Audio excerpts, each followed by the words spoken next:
శుక్లాంబరధరం విష్ణుం శశివర్ణం చతుర్భుజం ప్రసన్నవదనం ధ్యాయేత్ సర్వవిఘ్నోపశాంతయేత్. గురుర్బ్రహ్మ గురుర్విష్ణుః గురుర్దేవో మహేశ్వరః గురుః సాక్షాత్ పరబ్రహ్మ తస్మై శ్రీగురవే నమః.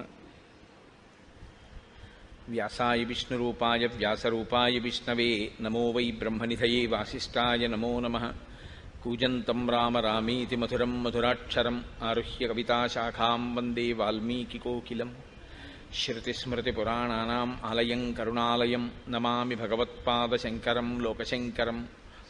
వాగర్ధావివ సంపృక్తౌ వాగర్ధప్రతిపత్తయే జగతః పితరౌ వందే పార్వతీపరమేశ్వరౌ.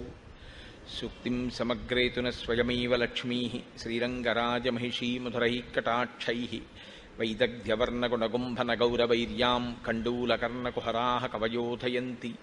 హైమోర్ధ్వపుండ్రమజహన్మకుటం సునాసం మందస్మితం మకరకుండలచారుగండం బింబాధరం బహుళదీర్ఘకృపాకటాక్షం శ్రీవేంకటేశముఖమాత్మని సన్నిధత్తాం. మనోజవం మరుతతుల్యవేగం జితేంద్రియం బుద్ధిమతాం వరిష్టం వాతాత్మజం వనరయూథముఖ్యం శ్రీరామదూతం శిరసా నమామి.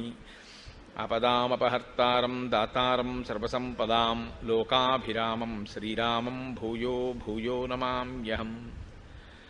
సింధూరారుణవిగ్రహాం త్రినయనాం మాణిక్యమౌళిస్ఫురత్తారానాయకశేఖరాం స్మితముఖీం ఆపీనవక్షోరుహాం పాణిభ్యాం అళిపూర్ణరత్నచషకం రక్తోత్పలం బిభ్రతీం సౌమ్యాం రత్నఘటస్థరక్తచరణాం ధ్యాయేత్ పరయదంబికాం.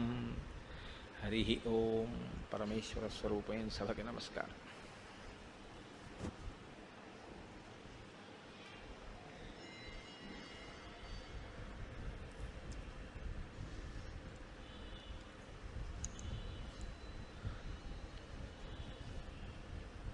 మనం నిన్న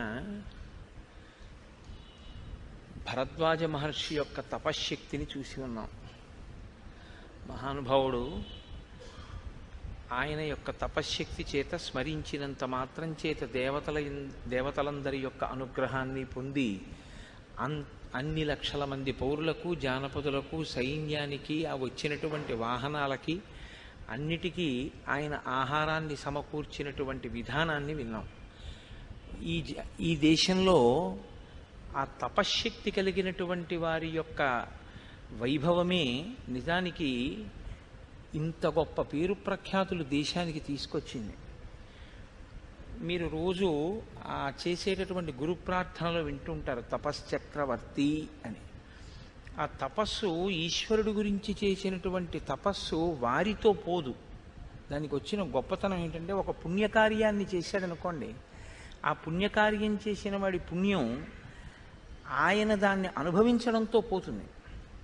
కానీ తపస్సు చేసినటువంటి వ్యక్తి శరీరాన్ని విడిచిపెట్టేసిన ఆయన చేసినటువంటి తపస్సుకి సంబంధించినటువంటి ప్రకంపనలు ఆయన ఎక్కడ శరీరంతో కొంతకాలం ఉన్నారో ఆ ప్రాంతాన్నంతటినీ పట్టి ఉంటాయి. అది ఆ వ్యక్తి చేసినటువంటి తపస్సు యొక్క స్థాయిని బట్టి ఒక్కొక్కసారి యుగాలు మారిపోయినా కూడా ఆ ప్రదేశం అంత శక్తిని పొంది ఉంటుంది.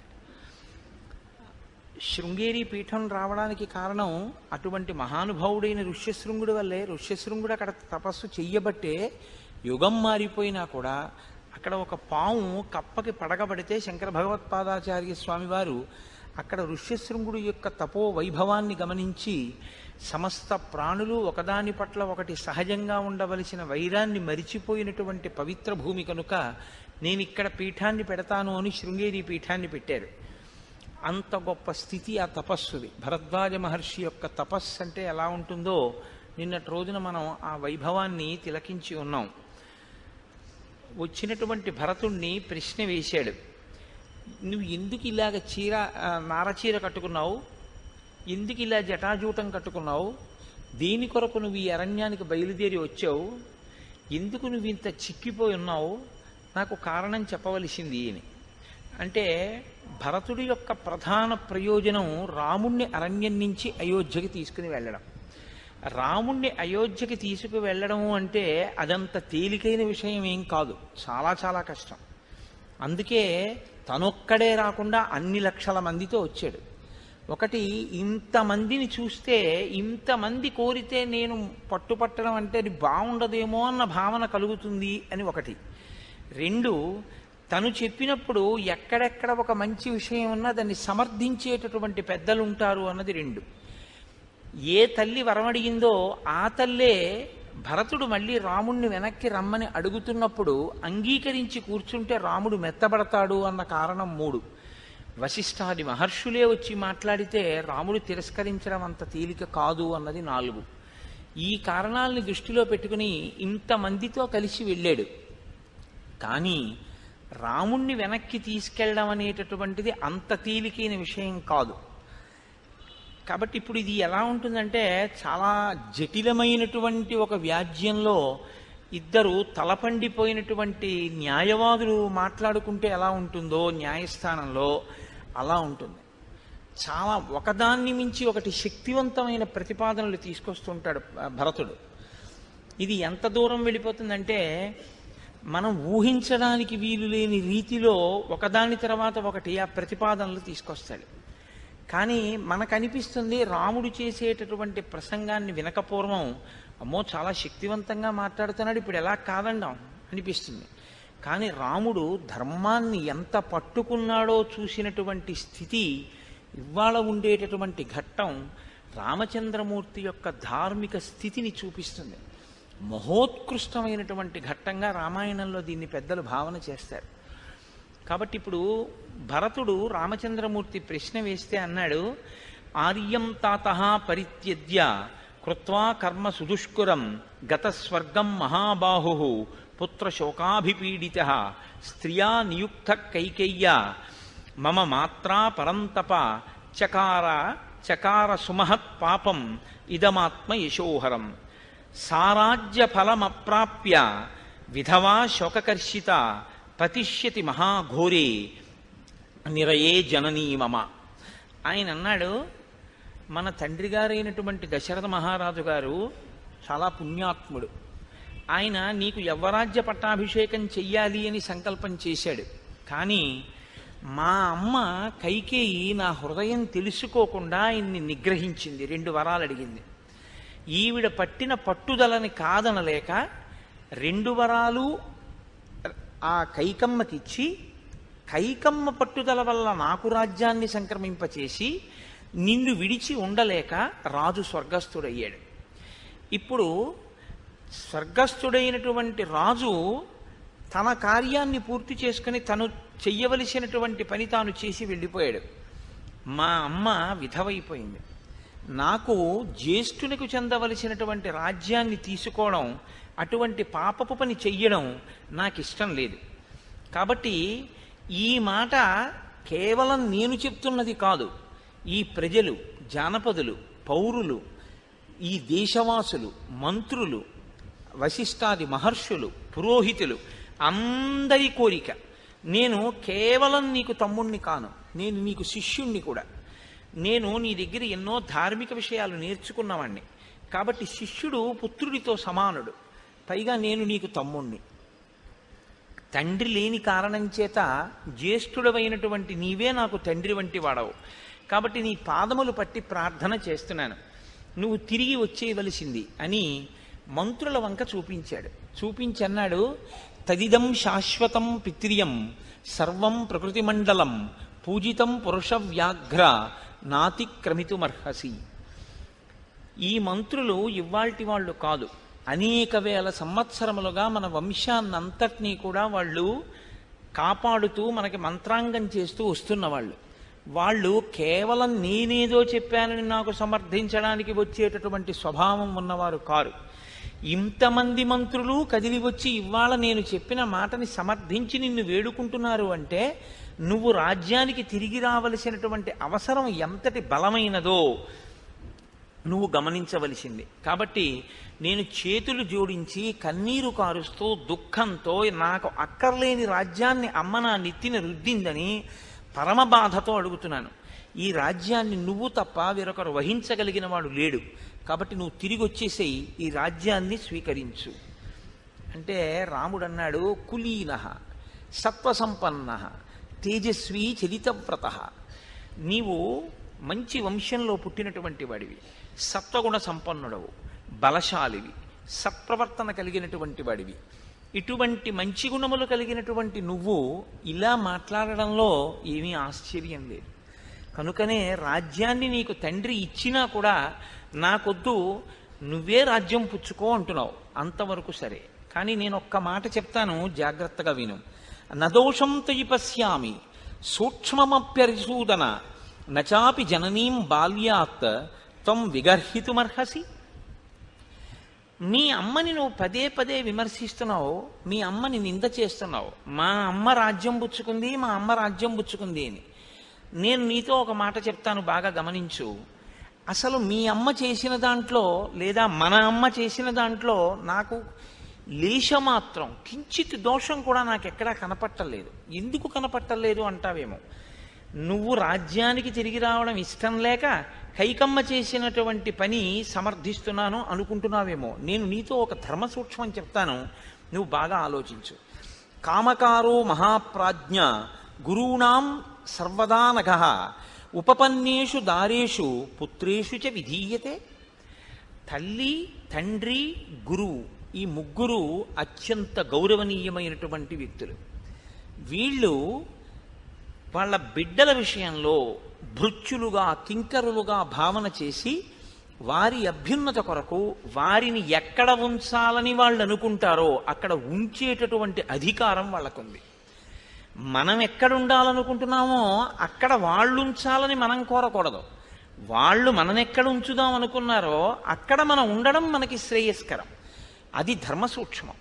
వాళ్ళు చెప్పినది మనం వినాలి. కాబట్టి ఇప్పుడు మీ తల్లి కైకమ్మకి కానీ నా తండ్రి దశరథ మహారాజు గారికి కానీ స్వతహాగా ఒక అధికారం ఉంది. మీ అమ్మ నువ్వు ఎక్కడుండాలో, ఏం చెయ్యాలో, ఎలా ఉండాలో కోరుకునేటటువంటి అధికారం, శాసించే అధికారం మీ తల్లిగారికి ఉంది. అలాగే నేనెక్కడుండాలో, ఏం చెయ్యాలో చెప్పేటటువంటి అధికారం మన తండ్రి గారికి ఉంది. తప్ప ఇవాళ నీకు రాజ్యం ఇష్టం లేదు, నువ్వు నీకు రాజ్యం ఇష్టం లేదు కాబట్టి నన్ను రమ్మని ప్రార్థన చేస్తున్నావు. నీకు రాజ్యం ఇష్టం లేదన్నది ప్రధానమా, నిన్ను రాజ్యాల్లో తండ్రి కూర్చోపెట్టాడన్నది ప్రధానమా? నీకు రాజ్యం ఇచ్చింది ఎవరు? నువ్వు కాదు, నువ్వు పుచ్చుకోలేదు, తండ్రి ఇచ్చాడు. ఇప్పుడు నువ్వు పుచ్చుకోను అంటే ఏ కొడుకుని ఎక్కడ ఎలా నియోగించాలో అలా నియోగించగలిగినటువంటి సహజమైన అధికారమున్న తండ్రి యొక్క ఆ స్థితిని మనం ప్రశ్నించినట్టు అవుతుంది. తండ్రి నిన్ను అలా పెట్టాడు, నన్ను ఇలా పెట్టాడు. నిన్ను అలా పెట్టడంలో కష్టం వచ్చింది అని నువ్వు అనకూడదు. ఎందుకో తెలుసా?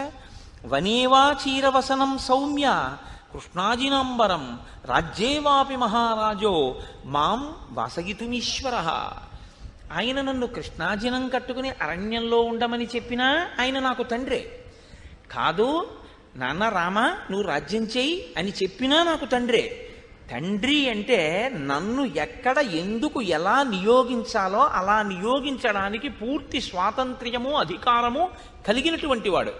అంతేకాని నీకు రాజ్యం ఇష్టం లేదు కాబట్టి నీకు రాజ్యం ఇవ్వడం నాన్న చేసిన తప్పని, నన్ను అరణ్యానికి పంపాడు కాబట్టి నన్ను అరణ్యానికి పంపడం నాన్న చేసిన తప్పని, మీ అమ్మ వరాలడిగి నీకు రాజ్యం ఇప్పించింది కాబట్టి అలా అడగడం మీ అమ్మ తప్పని, అమ్మా నాన్నల తప్పులు విచారణ చేయడానికి పిల్లలు కూర్చుంటే వాళ్ళ తప్పుల మీద పిల్లలు తీర్పు చెప్తే అప్పుడు వాళ్ళది కాదు పోయిన ధర్మం, మనది పోయిన ధర్మం. కాబట్టి నువ్వు ధర్మాన్ని కోరుకున్నవాడివైతే నువ్వు నన్ను రమ్మని అడగకూడదు, రాజ్యం నాకు ఇస్తానని అడగకూడదు. నాన్నగారు ఏది చెప్పారో నువ్వు చెయ్యాలి. నాన్నగారు నన్ను ఏది చెయ్యమన్నారో అది నన్ను చేసుకోనివ్వాలి. అప్పుడు నువ్వు ధర్మంలో నిలబడిన వాడివి, నన్ను ధర్మం చేయనిచ్చిన వాడివి. అలా నన్ను నా ధర్మంలో నిలబెట్టి నీ ధర్మంలో నువ్వు నిలబెట్టిన నాడు నువ్వు సుపుత్రుడవు, నేను సుపుత్రుణ్ణి. నన్ను అలా మర్యాదగా బతకనిచ్చి పుత్రధర్మాన్ని నిలబెట్టుకోనిచ్చావు కాబట్టి నాకు నిజమైన తమ్ముడవు, నాకు శిష్యుడవు. తప్ప కేవలం ప్రేమ చేత నేను మీ శిష్యుణ్ణి, నేను మీ తమ్ముణ్ణి, మీరు రాజ్యానికి వచ్చేయండి అంటే నీకు సంతోషంగా ఉంటుందేమో, కానీ అది ధర్మమా? అలా చెయ్యొచ్చా మనం? అలా చేస్తే ఊర్ధ్వలోకాల్లో ఉన్న తండ్రి గారు సంతోషిస్తారా? ఇక్కడ మీ అమ్మకది గౌరవమా? నీకు ఇష్టం లేదు కాబట్టి మీ అమ్మని ఎందుకు నిందిస్తున్నావు? మీ అమ్మకి ఇష్టమైన పని నువ్వు చెయ్యాలని కోరుకో. అప్పుడు అలా మార్చి చూడు ఎలా కనపడతావు. అప్పుడు నువ్వు సుపుత్రుడు అయ్యావు. మీ అమ్మ అడిగిన దాంట్లో జోక్యం చేసుకునే అధికారం నీకు లేదనుకో. ఇప్పుడు ఏమైంది? నేను అందుకేగా వచ్చేసాను, నాన్నగారికి నన్ను పంపే అధికారం ఉందని వచ్చేసాను. నిన్ను రాజ్యంలో పెట్టే అధికారం మీ అమ్మకు ఉందని నువ్వెందుకు అనలేకపోతున్నావు? అది అనలేకపోతున్నావు కాబట్టి ఇక్కడికి వచ్చావు. ఇక్కడికి ఒక్కడివే రాకుండా ఇంతమంది ఇలా చెప్తే నేను వస్తాననుకుని వచ్చావు. కానీ ఇంతమంది చెప్పారని నేను చేసినా నాన్నగారు చెప్పిన పని చేసిన వాడిని అవుతానా, చెయ్యని వాడిని అవుతానా? ఆలోచించు. ఇది రాముడు అంటే. ఎంత జటిలంగా ఉంటాయో చూడండి. ఆ వాద ప్రతివాదాలు ఏదో తలలు పండిపోయిన న్యాయమూర్తులు ఎలా మాట్లాడతారో అలా ఉంటుంది. ఎప్పటికప్పుడు ఎవరు మాట్లాడింది వాళ్ళదే చాలా గొప్పగా ఉందనిపిస్తుంది. కాబట్టి ఇప్పుడు మనం ఎలా ఉండాలి అన్నదానికి ఒక ప్రమాణం ఉంది. ప్రమాణము అంటే సిద్ధాంతం. అది దాన్ని మనం ఆదర్శంగా స్వీకరించవలసి ఉంటుంది, గౌరవవాక్యంగా స్వీకరించవలసి ఉంటుంది. కాబట్టి మనం అది ఎవరి మాటని మనం ప్రమాణంగా తీసుకుని పాటించాలి, ఎవరి మాటని మనం ఆదర్శంగా తీసుకోవాలి. ఇంకా దాన్ని మనమేం విమర్శించక్కర్లేదు, మన బుద్ధి పెట్టక్కర్లేదు, మనమేం ఆలోచన చెయ్యక్కర్లేదు అన్న విషయాన్ని ఎవరి మాట విషయంలో మనం అలా పట్టించుకోవలసి ఉంటుంది. సచ ప్రమాణం ధర్మాత్మ రాజా లోక గురుస్తవ పిత్రా దత్తం యథాభాగం ఉపభోక్తం త్వమర్హసి. నీకు చెప్పడానికైనా అధికారం ఉన్నవాడు ఒక్కడే ఉన్నాడు. ఇలా చెయ్యి అంటే అది మనకి ఉపయుక్తమా ఉపయుక్తం కాదా అని మన వైపు నుంచి ఆలోచన చెయ్యడం కాకుండా, ఎవరు చెప్తే నువ్వు చేస్తే ధర్మం అవుతుందో, ఎవరు చెప్తే నేను చేస్తే ధర్మం అవుతుందో వాడు తండ్రి ఒక్కడే. తండ్రి చెప్పినదే ధర్మం. తండ్రి గారు ఏం చెయ్యమంటే అది చెయ్యడమే పుత్రుడి ధర్మం. తండ్రి గారు చెప్పింది నాకు ఇందుకు పనికిరాదండి అని చెప్పడం పుత్రధర్మం కాదు, తండ్రికి తెలుసని భావించడం పుత్రధర్మం. కాబట్టి ఇప్పుడు తండ్రి ఏం చేశాడు? నిన్ను రాజ్యమునందు నియుక్తుణ్ణి చేశాడు, నన్ను 14 సంవత్సరములు అరణ్యవాసం చెయ్యవలసిందని ఆదేశించాడు. ఇప్పుడు ధర్మం అన్న మాటకు అర్థం ఏమిటి? నేను అరణ్యవాసం చెయ్యడం, నువ్వు రాజ్యాన్ని పాలించడం. ఇప్పుడు మన ఇద్దరికీ ప్రమాణం ఏమిటి? మీరు ఎలా చేశారు అని ఎవరైనా అడిగితే మనం ఏం చెప్పాలి? మా తండ్రి గారు చెప్పారు, మేము చేశామని చెప్పాలి తప్ప, ఇంతకు ముందెప్పుడో ఏదో జరిగింది, దాన్ని మా నాన్నగారు చేయలేదు, అందుకని మా నాన్నగారి తప్పు, అందుకని మేము ఇలా మార్చేసుకుంటున్నామని మనం అనొచ్చా? అప్పుడు మంది తప్పు, నాన్నగారిది కాదు. అంటే మనకి పనికొచ్చేటట్టుగా మనకి ఏవి ఇష్టమో అవి ఆయన నోటి వెంట వస్తే ఆయన ధర్మాత్ముడు. మనకిష్టం లేకపోయినా ఇది పిల్లలు చేస్తే మంచిది అనుకుని తండ్రి చెప్పిన నాడు ఆయన ధర్మాత్ముడు. అప్పుడు ఆయన చేసిన పని మీద నువ్వు తీర్పు చెప్పావా, ఆయన చెప్పిన పని నువ్వు చేశావా? ఏమి మాట్లాడుతున్నావు నువ్వు? అలా అడగచ్చా? అలా చెయ్యొచ్చా? కాబట్టి తండ్రి గారు మనిద్దరికీ ఏవి చెప్పారో అదే చేద్దాం, అది ధర్మం. అప్పుడు తండ్రి సంతోషిస్తాడు. విన్నాడు భరతుడు. ఏమంటాడు? కాబట్టి అన్నాడు, ఇప్పుడు అప్పటికి ఆ రోజు సభ పూర్తయింది, బాగా చీకటి పడిపోయింది. మరునాడు మళ్ళీ కూర్చున్నారు. వచ్చిన ప్రయోజనం ఇదని రాముడికి తెలుసు, వచ్చిన ప్రయోజనం ఇదని భరతుడికి తెలుసు, ఇన్ని లక్షల మందికి తెలుసు. మళ్ళీ ఇంతమంది కూర్చున్నారు. సాంత్వికా మామికా మాత దత్తం రాజ్యమిదం మమ తద్దదామి తవైవాహం భుంక్ష్వరాజ్యమకంటకం. మళ్ళీ మొదలుపెట్టాడు భరతుడు. నువ్వు మా తల్లిగారుని తృప్తిపరచడం కోసమని మా తండ్రి గారు లేదా మన తండ్రి గారు రాజ్యాన్ని కైకమ్మ ద్వారా నాకు సంక్రమింపచేశారు. ఇప్పుడు నాన్నగారు చెప్పింది నువ్వు చెయ్యాలని కదా నువ్వు అన్నావు. కాబట్టి నాన్నగారు చెప్పిన ప్రకారం రాజ్యం అమ్మ వలన నాకు వచ్చింది, నేను అడగలేదన్నయ్య. ఆ మాట మీరు పట్టుకోవాలి. ఎంత చెప్పినా అది వదలడు భరతుడు. సాంత్విత మామికా మాత దత్తం రాజ్యం ఇదం మమ. కాబట్టి ఇప్పుడు రాజ్యం నాదే, నాకు వచ్చింది. నేనేం చేస్తున్నానో తెలుసా? నీకు ఇచ్చిన రాజ్యం నువ్వు తీసుకోని కదా నువ్వు అన్నావు. నాన్నగారి మాట గౌరవించాను, నేను తీసుకున్నాను అన్నయ్య, నాదే రాజ్యం. తద్దదామి తవైవాహం, నీకు ఇచ్చేస్తున్నాను. భుంక్ష్వరాజ్యం అకంటకం, ఇప్పుడు అకంటకంగా ఇప్పుడేమిటి నీకు బాధ? ఇప్పుడు తీసుకో. నాన్నగారి మాట నేనేం కాదనలేదే, నా మాట నువ్వు కాదనకూడదుగా. తమ్ముణ్ణి శిష్యుణ్ణి ప్రార్థిస్తున్నానుగా, ఇంతమంది ప్రార్థిస్తున్నారుగా, మరి ఇంతమంది ప్రార్థన అంగీకరించడం నీకు ధర్మమేగా. నేను అంగీకరించానుగా నువ్వు చెప్పిన మాట. నాన్నగారు ఇచ్చారు, తీసుకున్నాను, నీకు ఇచ్చేస్తున్నాను. ఇప్పుడు భుంక్ష్వరాజ్యం అకంటకం. అలా కాదు, నువ్వే ఉంచుకో, అదేమిటి నాకెందుకు ఇచ్చేయడం, ఏదో నేను లేనివాడినో లేకపోతే పాపం ఏదో ఇవ్వకపోతే ఎలా బతుకుతాడులే అని ఇస్తున్నాను అనుకుంటున్నావేమో, అందుకు ఇవ్వట్లేదు. నేను ఇది పుచ్చుకుని ఆలోచించాను, ఇది నేను పుచ్చుకుని ఇప్పుడు రాజుగా కూర్చుంటాను అని ఆలోచన వచ్చింది. వస్తే నాకేమనిపించిందో తెలుసా? గతింకర ఇవాశ్వస్య తార్క్ష్యస్వేన పతత్రిణ అనుగంతుం నశక్తిర్మే గతిం తమ మహీపతే.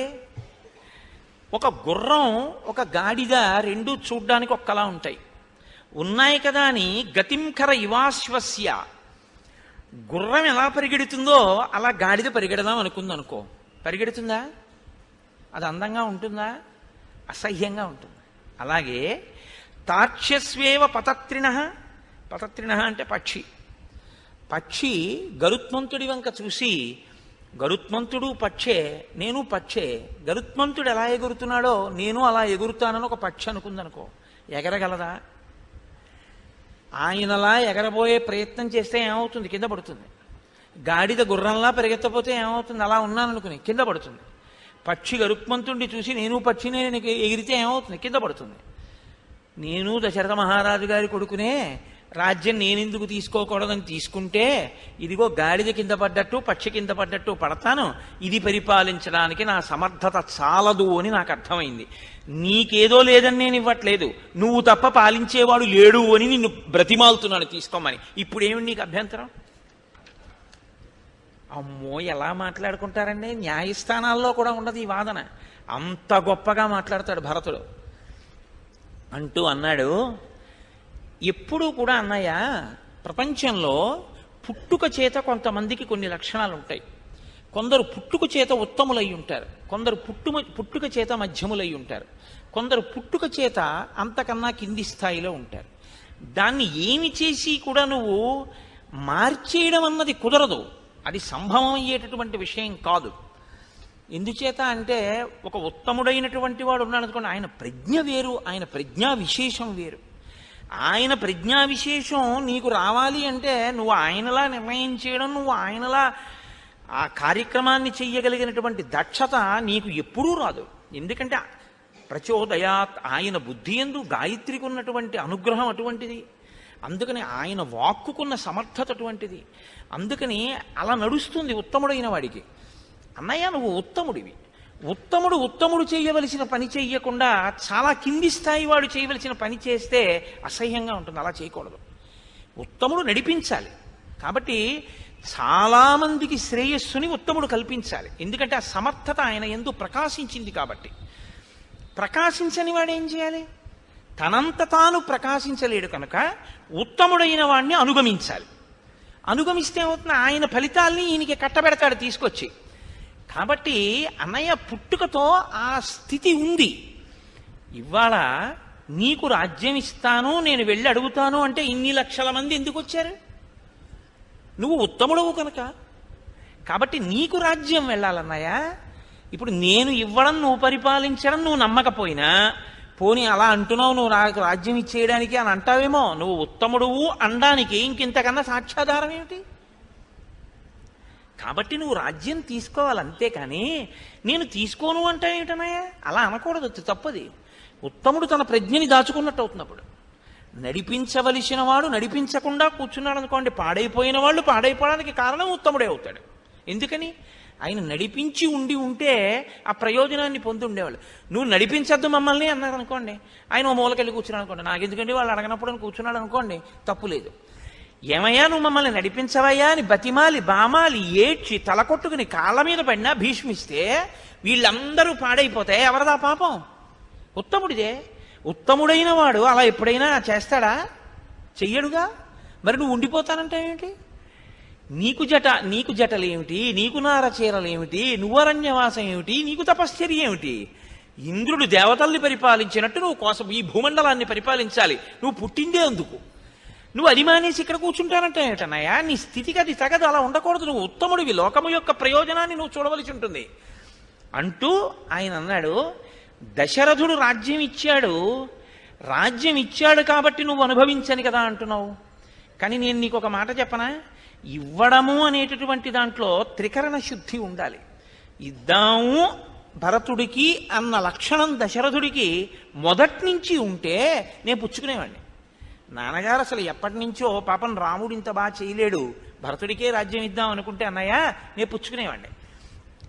నీకు తెలుసు, నాకు తెలుసు, మా అమ్మలకి తెలుసు, ఈ ప్రజలకి తెలుసు. నిజం చెప్పు, నీకొద్దు నాకు ఇద్దామని మొదటి నుంచి నాన్నగారు అనుకున్నారా? అనుకోలేదు. నువ్వు పెరుగుతుంటే నాన్నగారు ఎలా చూశారో తెలుసా నీ వంక? సయదా పుష్టితో భూత్వా ఫలాని విదర్శయేత్ సతాం నానుభవేత్ ప్రీతిం యస్య హేతోః ప్రరోపితః ఏషోపమా మహాబాహో తమర్థం నేత్తుమర్హసి యది త్వమస్మాన్ వృషభో భర్తా భృత్యాన్న శాధి. ఒకడు ఒక గొప్ప చెట్టును ఒకదాన్ని తీసుకొచ్చాడు. చెట్టుని తీసుకురావడం అంటే ముందు కాయలు పళ్ళు ఉన్న చెట్టుని తెచ్చేవాడు పెరట్లో పాతుకోడు కదండి. ఒక మంచి కొత్తపల్లి కొబ్బరి అని వస్తుంది మా తూర్పుగోదావరి జిల్లాలో, చాలా గొప్పగా ఉంటుంది ఆ పండు, మామిడి పండు. ఆ కొత్తపల్లి కొబ్బరి మామిడి పళ్ళు మనం పండించుకుందాం అనుకున్నాడు అనుకోండి ఒక ఆయన. కొత్తపల్లి కొబ్బరి మామిడి పళ్ళతో ఉన్న చెట్టుని పిరికి తెచ్చి వేసుకోడు, ఆ మొక్క తెచ్చి పొలంలో వేస్తాడు. ఆ మొక్క తెచ్చి పొలంలో వేసి రోజు దాని వంక చూసి ఒరే దీని చుట్టూ ఏదైనా కట్టండ్రా, కంచె కట్టండ్రా, ఏమైనా పశువులు తినేస్తాయేమో అంటాడు. ఒరే రోజు నీళ్లు పోస్తున్నారా అంటాడు. అది రోజు రోజుకి పెద్దదవుతుంటే ఇది పండుతుంది, ఇది పండిస్తుంది, ఇది పండిస్తుంది అంటాడు. ఆశ పెట్టుకుంటాడు, ఆ చెట్టు పండిస్తుంది పండిస్తుంది, ఆ పండు తిందామని ఆశిస్తాడు. ఇప్పుడు ఆ చెట్టు చాలా పెద్దదై పళ్ళు ఇవ్వడం మానేసింది అనుకో, ఆ మొక్క వేసిన వాడి పరిస్థితి ఏమిటి? చెట్టు పెద్దదైంది, పళ్ళు ఇవ్వలేదు.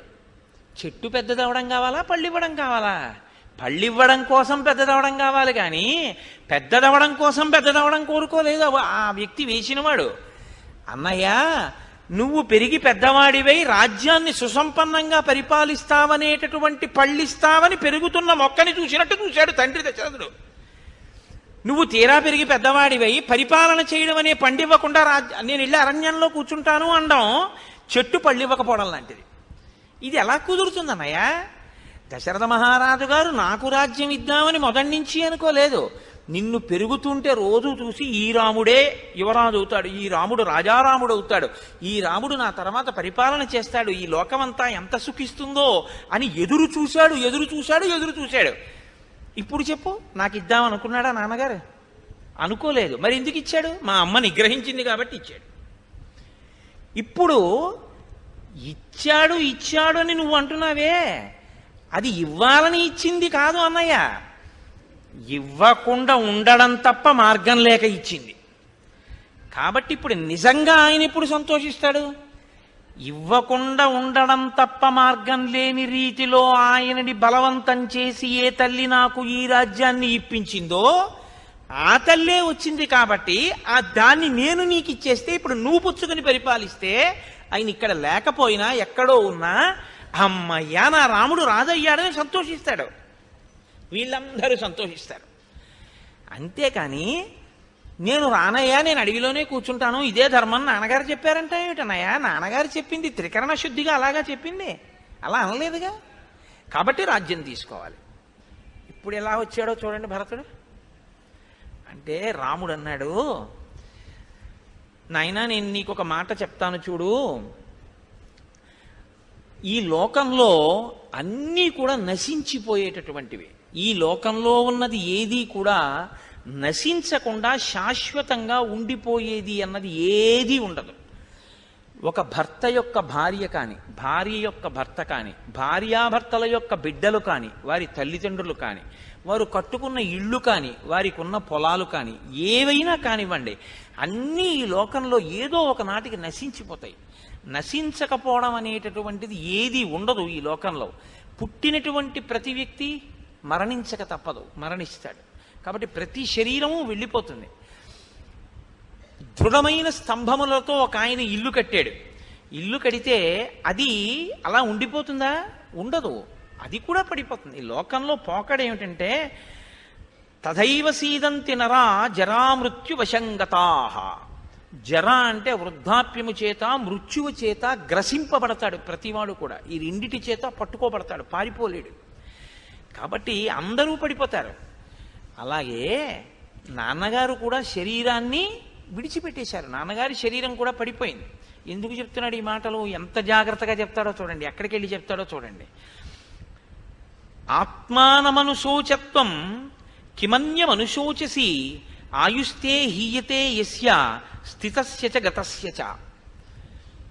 మీరు ఏమీ చేయకుండా అలా నిలబడ్డారనుకోండి, ఏ పనులు జరగవేమో, కానీ మీరు అన్నం తినడం జరగలేదేమో, మీరు నీళ్లు తాగడం జరగలేదేమో, మీరు స్నానం చేయడం జరగలేదేమో, లేకపోతే మీ వలన ఎవరికీ ఏమీ ఉపకారం జరగకుండా ఉండిపోయిందేమో, కానీ మీ ఆయుర్దాయం తరిగిపోకుండా మాత్రం లేదు. అమ్మో, ఎలా మాట్లాడతాడండి రాముడు? మాట్లాడడం అంటే స్థితస్యచ గతస్యచ. స్థితస్యచ అంటే అలా నిలబడిన, గతస్యచ కదిలిన. ఏం చేస్తున్నా అయిపోతుంటుంది ఆయుర్దాయం. ఆయుర్నశ్యతి పశ్యతాం ప్రతిదినం యాతిక్షయం యవ్వనం ప్రత్యాయాంతి గతాః పునర్న దివసాః కాలో జగద్భక్షకః లక్ష్మీస్తోయ తరంగ భంగ చపలా విద్యుచ్చలం జీవితం తస్మాన్ మాం శరణాగతిం కరుణయా త్వం రక్ష రక్షాధునా అంటారు శంకర భగవత్పాదులు. సూర్యోదయ సూర్యాస్తమయాల్లో ఆయుర్దాయాన్ని గ్రసించేస్తున్నాడు ఈశ్వరుడు. అయిపోతోంది ఆయుర్దాయం రోజు రోజుకి. కాబట్టి గాత్రేషు వలయః ప్రాప్తాః శ్వేతాశ్చైవ శిరోరుహాః జరయా పురుషో జీర్ణః కిం హి కృత్వా ప్రభావయేత్. ఒకనాడు పటుత్వంగా ఉన్నటువంటి అవయవములను కప్పి ఉన్నటువంటి చర్మం క్రమక్రమంగా ముడతలు పడిపోతుంది, దగ్గరగా అయిపోయి ముడతలు పడుతుంది. శ్వేతాశ్చైవ శిరోరుహాః, తల మీద ఉన్న వెంట్రుకలన్నీ తెల్లబడిపోతాయి. జరయా పురుషో జీర్ణః, వృద్ధాప్యం చేత వ్యక్తి యొక్క శరీరం శిథిలమైపోతుంది. ఇది లోకము యొక్క ధర్మం. దీని నుంచి ఏ మానవుడు తప్పించుకోలేడు. నందం ద్యుతిత ఆదిత్యే నందం త్యస్తమితేరవో ఆత్మనోనావ బుద్ధ్యంతే మనుష్యా జీవిత క్షయం. కానీ మనిషి యొక్క పోకడ ఎలా ఉంటుందంటే, భరత, సూర్యోదయం అయితే ఇవాళ ఏవో డబ్బులు వస్తాయని సంతోషిస్తాడు. సూర్యాస్తమయం అయితే చీకటి పడింది కాబట్టి మనం కామ సంబంధమైనటువంటి భోగాన్ని పొందవచ్చు అని సంతోషిస్తాడు. సూర్యోదయానికి సంతోషమే, సూర్యాస్తమయానికి సంతోషమే. అసలు సూర్యోదయము సూర్యాస్తమయంలో తన ఆయుర్దాయం పోయిందని మాత్రం ఎవడూ గమనించడు. యథా కాష్టంచ సమేయాతాం మహార్ణవే సమేత్య చ వ్యపేయాతాం కాలమాసాద్య కంచన. ఒక సముద్రంలో రెండు కట్టె పుల్లలు కొట్టుకుని వెళ్ళిపోతూ ఒకదాంతో ఒకటి ఇలా చేరి కొంత దూరం వెళ్ళిన తర్వాత ప్రవాహ వేగానికి రెండు కట్టె పుల్లలు విడిపోయి ఒకటి ఇటు ఒకటి అటు వెళ్ళిపోయి, అలా ఎక్కడో ఆవిడ పుడుతుంది, ఎక్కడో ఈయన పుడతాడు. కాలప్రవాహంలో ఎప్పుడో భార్యాభర్తలని కలుస్తారు, కలిసి వెడుతుంది ఆ జీవితం. కొంతకాలం తర్వాత ఆయనన్నా ముందు ఈవిడన్నా ముందు పడిపోతారు, ఆ తర్వాత రెండో వాళ్ళు పడిపోతారు. కాబట్టి ఈ ప్రయాణంలో వెళ్ళిపోవడం అనేటటువంటిది తథ్యం. కానీ నువ్వొక్కటి జ్ఞాపకం పెట్టుకో, దీన్ని అతిక్రమించలేము అని తెలుసున్నటువంటి దశరథుడు తను యజ్ఞములు చేశాడు, యాగాలు చేశాడు, ఎన్నో చేశాడు. ఎన్ని చేస్తున్నా తనకి లోపల ఏ కోరికలున్నా అన్నిటికన్నా ప్రధానం లోపల ఉన్న కోరికలు ఏవి ఉన్నాయో ఆ కోరికలనిచ్చిన మనస్సు, ఆ శరీరము ఆ జన్మకి పడిపోతే ఆ తర్వాత జరిగే దాంతో సంబంధం లేదు. కానీ ఇది ఉండగా మాత్రం, ధార్మికంగా ఉండకపోతే మాత్రం పరలోకాలు పోతాయని నమ్మాడు. ఎక్కడ పెట్టాడో చూడండి తీసుకొచ్చి. అంటే మీరు బాగా దీన్ని పట్టుకున్నారో లేదో, మీకు నేను ఒక మాట చెప్తే బాగా పట్టుకుంటారు. దశరథుడి కోణంలోంచే చెప్తాను, ఉదాహరణ మీకు తేలిగ్గా ఉంటుంది. దశరథుడు శరీరంతో ఉన్నాడు. దశరథుడు శరీరంతో ఉన్నప్పుడు ఏం కోరుకున్నాడు? రాముడికి రాజ్యం ఇద్దామని కోరుకున్నాడు. భరతుడికి రాజ్యం ఇయ్యంది కైకమ్మ. మొయ్యి అని ఖైదు చేసి రాముడికే రాజ్యం ఇప్పించగలడు తలుచుకుంటే. లేదా ఆ రాత్రి భార్య కుత్తుక కోసేసి విషాన్నం పెట్టి, నాకు తెలియదు భార్య చచ్చిపోయిందని చెప్పి రాముడికి పట్టాభిషేకం చేయగలడు. ఎందుకు చేయలేదు దశరథుడు? దీంతో అనుభవించేటటువంటి సుఖాలు కొంతకాలమే. ఇది పడిపోవడం సత్యం, ఇది ఉండదు. ఇది పడిపోయిన తర్వాత నీ జీవుడు మాత్రం పోడు, వాడు ఉంటాడు. ఎవడు సుఖదుఖాల్ని దీన్ని అడ్డు పెట్టుకుని అనుభవిస్తున్నాడు. ఇది ఈశ్వరుడు ఎందుకు ఇచ్చాడో తెలుసా అండి? లోపలి జీవుడు పాపపుణ్య ఫలితములను అనుభవించడానికి ఒక ఉపకరణం ఉంటే తప్ప అనుభవించలేడు, అందుకిచ్చాడు. ఇప్పుడు ఏసీలో నేను కూర్చుంటే హాయిగా ఉంది, ఏది ఉంటే ఆ హాయి తెలుస్తుంది? ఇది ఉంటే కదండి తెలుస్తుంది. శరీరం ఉంటే కదా. కరెంటు పోయింది, ఏసీ ఆగిపోయింది, బాల్కనీలో కూర్చుంటే వడగాడ్పు కొట్టింది, దుఃఖంగా ఉంది. ఏది ఉంటే తెలిసింది? ఇది ఉంటే తెలిసింది. ఈశ్వరుడు దీన్ని సుఖదుఖములు అనుభవించడానికి ఇచ్చినటువంటి పనిముట్టు. కాబట్టి దీనిలో ఉన్న జీవుడు ఏది కోరుకున్నా ఆ కోరికని తీర్చే ప్రయత్నం చేసి దానివల్ల సుఖం సత్యం అనుకుంటే పడిపోయిన తర్వాత తీర్పు చెప్పేవాడు ఉంటాడు. దాంతో నువ్వు ధర్మం చేయలేదుగా అంటాడు ఆయన. అని ఊర్ధ్వలోకాలు ఇవ్వడు, నరకంలోకి తోసేస్తాడు. అప్పుడు చాలా బాధగా ఉంటుంది. అందుకని నాన్నగారు ఏం చేశాడో తెలుసా? తెలివైనవాడు. తన లోపల కోర్కెలు ఏమున్నా ఆ కోర్కెలు తీర్చుకునే ప్రయత్నం చేయలేదు. ధర్మం ఏదో అదే చేసే ప్రయత్నం చేశాడు. నాన్నగారు చేసిన గొప్ప పని అది. ఇది నాన్నగారు పట్టుకున్నారు, ఈ శరీరం ఉండదు అని తెలుసుకున్నాడు. అందుకని శరీరంతో ఉన్నప్పుడు ధర్మమే చేశాడు తప్ప తను లోపల కోరుకున్నది చేయలేదు. సాధారణంగా వ్యక్తి ఏం చేస్తారంటే తనకి లోపల ఏ కోరిక పుట్టిందో ఆ కోరిక తీర్చుకోవడానికి దీన్ని వాడుకుంటాడు. దశరథుడు ఏం చేశాడంటే ఏదో రకంగా కోరిక తీర్చుకుంటే ఆ సుఖాన్ని అనుభవించడానికి ఈ శరీరం ఉండదు, లోపల జీవుడు ఎక్కువ కాలం వేదన పొందుతాడు పైన. కాబట్టి లోపల నా కోరిక ఎలా ఉన్నా ధర్మం ఏదో నేను అదే చేస్తానని మీ అమ్మ వరం అడిగితే ఇచ్చేశాడు. అందుకే సత్యంలో నిలబడ్డాడు కాబట్టి ఊర్ధ్వలోకాలకు వెళ్ళిపోయాడు. మరి నాన్నగారు శరీరంతో ఉండి అంత ధర్మం పాటించారు. సజీర్ణం మానుషం దేహం పరిత్యజ్య పితాహినః దైవీం బుద్ధిం అనుప్రాప్తో బ్రహ్మలోక విహారిణీం. అంత ధర్మాన్ని పట్టుకున్నాడు. అందుకే 2 వరాలు అడిగితే తను ఏదైనా చేసి రాజ్యం ఇవ్వగలిగిన వాడు. నేను చెయ్యడం కాదు, నేనేం చేస్తున్నానో చూసేవాడు ఉన్నాడని కంటికి కనపడని వాడికి లొంగాడు. లొంగి తనకిష్టం లేకపోయినా సత్యధర్మములకు కట్టుబడి రాజ్యాన్ని నీకు వనవాసమును నాకు ఇచ్చి తను శరీరాన్ని విడిచిపెట్టి ఏడుస్తూ వదిలిపెట్టేసి బ్రహ్మలోకానికి వెళ్ళిపోయాడు. ఈ శరీరంతో ఉన్నది ధర్మం చేయడానికే అని నాన్నగారు నమ్మాడు కాబట్టి బ్రహ్మలోకానికి వెళ్ళాడు. నాన్నగారు అలా చేసినవాడు అని తెలుసుండి నాన్నగారు ఏది చెప్పారో ఆ ధర్మం మనం చెయ్యాలి ఈ శరీరంతో అన్నది మనం గుర్తెరిగితే నాన్నగారు లోపల కోరుకున్నది చెయ్యాలి కదా అని చేస్తావా? నాన్నగారు చెప్పింది చేస్తావా ధర్మం? లోపలేదో నాన్నగారు కోరుకున్నారు, చెట్టేశారు, పళ్ళు అడిగారు, నీకు ఇద్దామనుకున్నారు, తర్వాత నాకు ఇచ్చారంటావా? నాన్నగారు ఎలా సత్యధర్మములు పట్టుకున్నారో మనం కూడా అలా పట్టుకోవాలంటావా? అంతేగాని నాకు ఇవ్వలేదన్నాయా, నాకు ఇచ్చింది నీకు ఇస్తానన్నాయా అంటే నువ్వెవరు ఇవ్వడానికి? నాన్నగారు నీకు ఇచ్చింది నువ్వు తీసుకోవాలి. అంతేగాని నాన్నగారు నీకు ఇచ్చింది నువ్వు నాకు ఇచ్చేస్తే నేను బుచ్చేసుకుంటే అప్పుడు ఏమవుతుంది? అబద్ధం అవుతుంది. అది నాన్నగారి తీర్పుని తిరగరాసినట్టు అవుతుంది. కాబట్టి ఎలా చెల్లుతుంది అనుకుంటున్నావు? ఎలా మాట్లాడుతున్నావు ఇలా నువ్వు? అమ్మో ఏమి మేధాశక్తి అండి ఒక్కొక్కళ్ళది. ఎవరిది వింటే వాళ్ళది. ఇప్పుడు ఎలా దీనికి జవాబు చెప్పడం అనిపిస్తుంది. కానీ భరతుడు రాముణ్ణి తీసుకెళ్లే ప్రయత్నం చేస్తాడు, రాముడు ధర్మాన్ని పట్టుకుని మాట్లాడతాడు. కాబట్టి నేను రాకూడదలాగా అంటూ ఆత్మానమనుతిష్టత్వం స్వభావేన నరశభ నిశామ్యతు శుభం వృత్తం పితుర్దశరథస్య సహా. నువ్వు బాగా గుర్తుపెట్టుకో, ఏ విధంగా దశరథ మహారాజు గారు ధార్మికమైన ప్రవర్తనతో ఉండి అభ్యున్నతిని పొంది బ్రహ్మలోకాన్ని పొందారో మనం కూడా తండ్రి కొడుకులుగా అలాగే ధర్మాన్ని పట్టుకోవాలి. అలాగే ధర్మాన్ని పట్టుకోవాలి అంటే నాన్నగారు ఏం చెప్పారో అది చెయ్యడమే పుత్రధర్మం. నాన్నగారు నన్ను వనవాసం చేయమన్నారు, నిన్ను రాజ్యాన్ని పరిపాలించమన్నారు, కాబట్టి నువ్వు రాజ్యాన్ని పరిపాలించు, నేను వనవాసం చేస్తాను, అంతే ధర్మం. తప్ప నువ్వు నన్ను రమ్మనకూడదు, నేను రాకూడదు. అయిపోయిందా అక్కడికి? ఆ వాదన అక్కడతో అలా పూర్తయిపోయింది. ఇప్పుడు మళ్ళీ భరతుడు ఇంకొక వాదన తీసుకుని ఆయన అన్నాడు, అన్నయ్య ప్రోషితే మయ్యత్ పాపం మాత్రా మత్కారణాత్కృతం క్షుద్రయా తదవిష్టం మే ప్రసీదతు భవాన్మమ ధర్మబంధేన బద్ధోస్మి తేనే మాం నేహమాతరం హన్మి తీవ్రేణ దండేన దండార్హాం పాపకారిణీం. రాజ్యాన్ని దశరథ మహారాజు గారు నాకు ఇచ్చారు అన్న మాట పరమసత్యమే అన్నయ్య.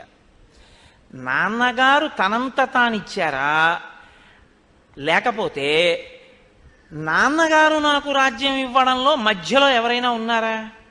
ఉన్నారు. ఎవరున్నారు? ఒక పాపచారిణి ఉంది, పాపం చేసిన ఆవిడ ఉంది. ఎందుకు పాపచారిణి అని అంటున్నానో తెలుసా? ఇచ్చేవాడు ఇద్దామనుకున్నా పుచ్చుకునేవాడికి పుచ్చుకుందామన్న కోరిక ఉండాలా, అప్పుడేగా ఇవ్వడం పుచ్చుకోవడం పూర్తవుతుంది. మీరు నాకు 100 రూపాయలు ఇద్దాం అనుకున్నారండి, నేను పుచ్చుకుంటే కదా మీరు ఇవ్వడానికి. నేను పుచ్చుకోనంటే మీరు ఎలా పుచ్చుకుంటారు? నేను పుచ్చుకుంటానో పుచ్చుకోనో తెలియకుండా నేను ఇస్తాను లేండని పుచ్చుకున్నారు అనుకోండి ఇంకో ఆయన, ఇప్పుడు ఆయన పాపం చేసినవాడా కాదా? ఇప్పుడు నేను వద్దన్నాను అనుకోండి, ఆయనకని ఇచ్చేసాను నేను ఎలా తీసుకుంటానన్నారు అనుకోండి, ఇప్పుడు మధ్యలో తీసుకున్న 100 రూపాయలు ఏమవుతుంది? దానికి ఎవడు బాధ్యత? నేను ఎప్పుడన్నా రాజ్యం అడిగానా? నీకు రాజ్యం ఇవ్వద్దని నాన్నగారితో చెప్పానా? రాజ్యం కావాలి అన్నట్టుగా సూచనప్రాయంగా నేను ఎప్పుడన్నా ప్రవర్తించానా? నన్ను అడగకుండా మా అమ్మ ఎందుకు అడిగింది రాజ్యం? మా అమ్మ అడిగిందని దశరథుడు ఇచ్చేయడం ఏమిటి? అప్పుడు అసలు నా మనసు ఎరగకుండా నేను పుచ్చుకుంటానో పుచ్చుకోనో తెలియకుండా ఇచ్చింది నాకు ఇవ్వడం ఎలా అయిందనయా? నాకు ఇచ్చింది నువ్వు తీసుకొని నువ్వు పరిపాలించంటావేంటి? నేను అసలు అడగలేదుగా. ఈవిడ ఏం చేసింది? ధర్మబంధేన బద్ధోస్మి. పోనీ ఇచ్చే ఆయనకి ఇద్దామనుందా? ఇద్దామని లేదు. ధర్మం అనేటటువంటి బంధం వేసి కట్టింది. నాకు 2 వరాలు ఇచ్చావు, వరాలు తీర్చండి. తేనేమాం నిహమాతరం. మా అమ్మ అలా గట్టిగా బంధించింది. హన్మి తీవ్రేణ దండేన దండార్హం పాపకారిణీం. అలాంటి తప్పు పని చేసిన మా అమ్మ శిక్షార్హురాలు. నేను పుచ్చుకుంటానో పుచ్చుకోనో, రాజ్యము మీద అనురక్తి ఉందో లేదో నన్ను ఒక మాట అడగకుండా భరతుడికి రాజ్యం ఇయ్యి అని అడగడానికి ఆవిడెవరు?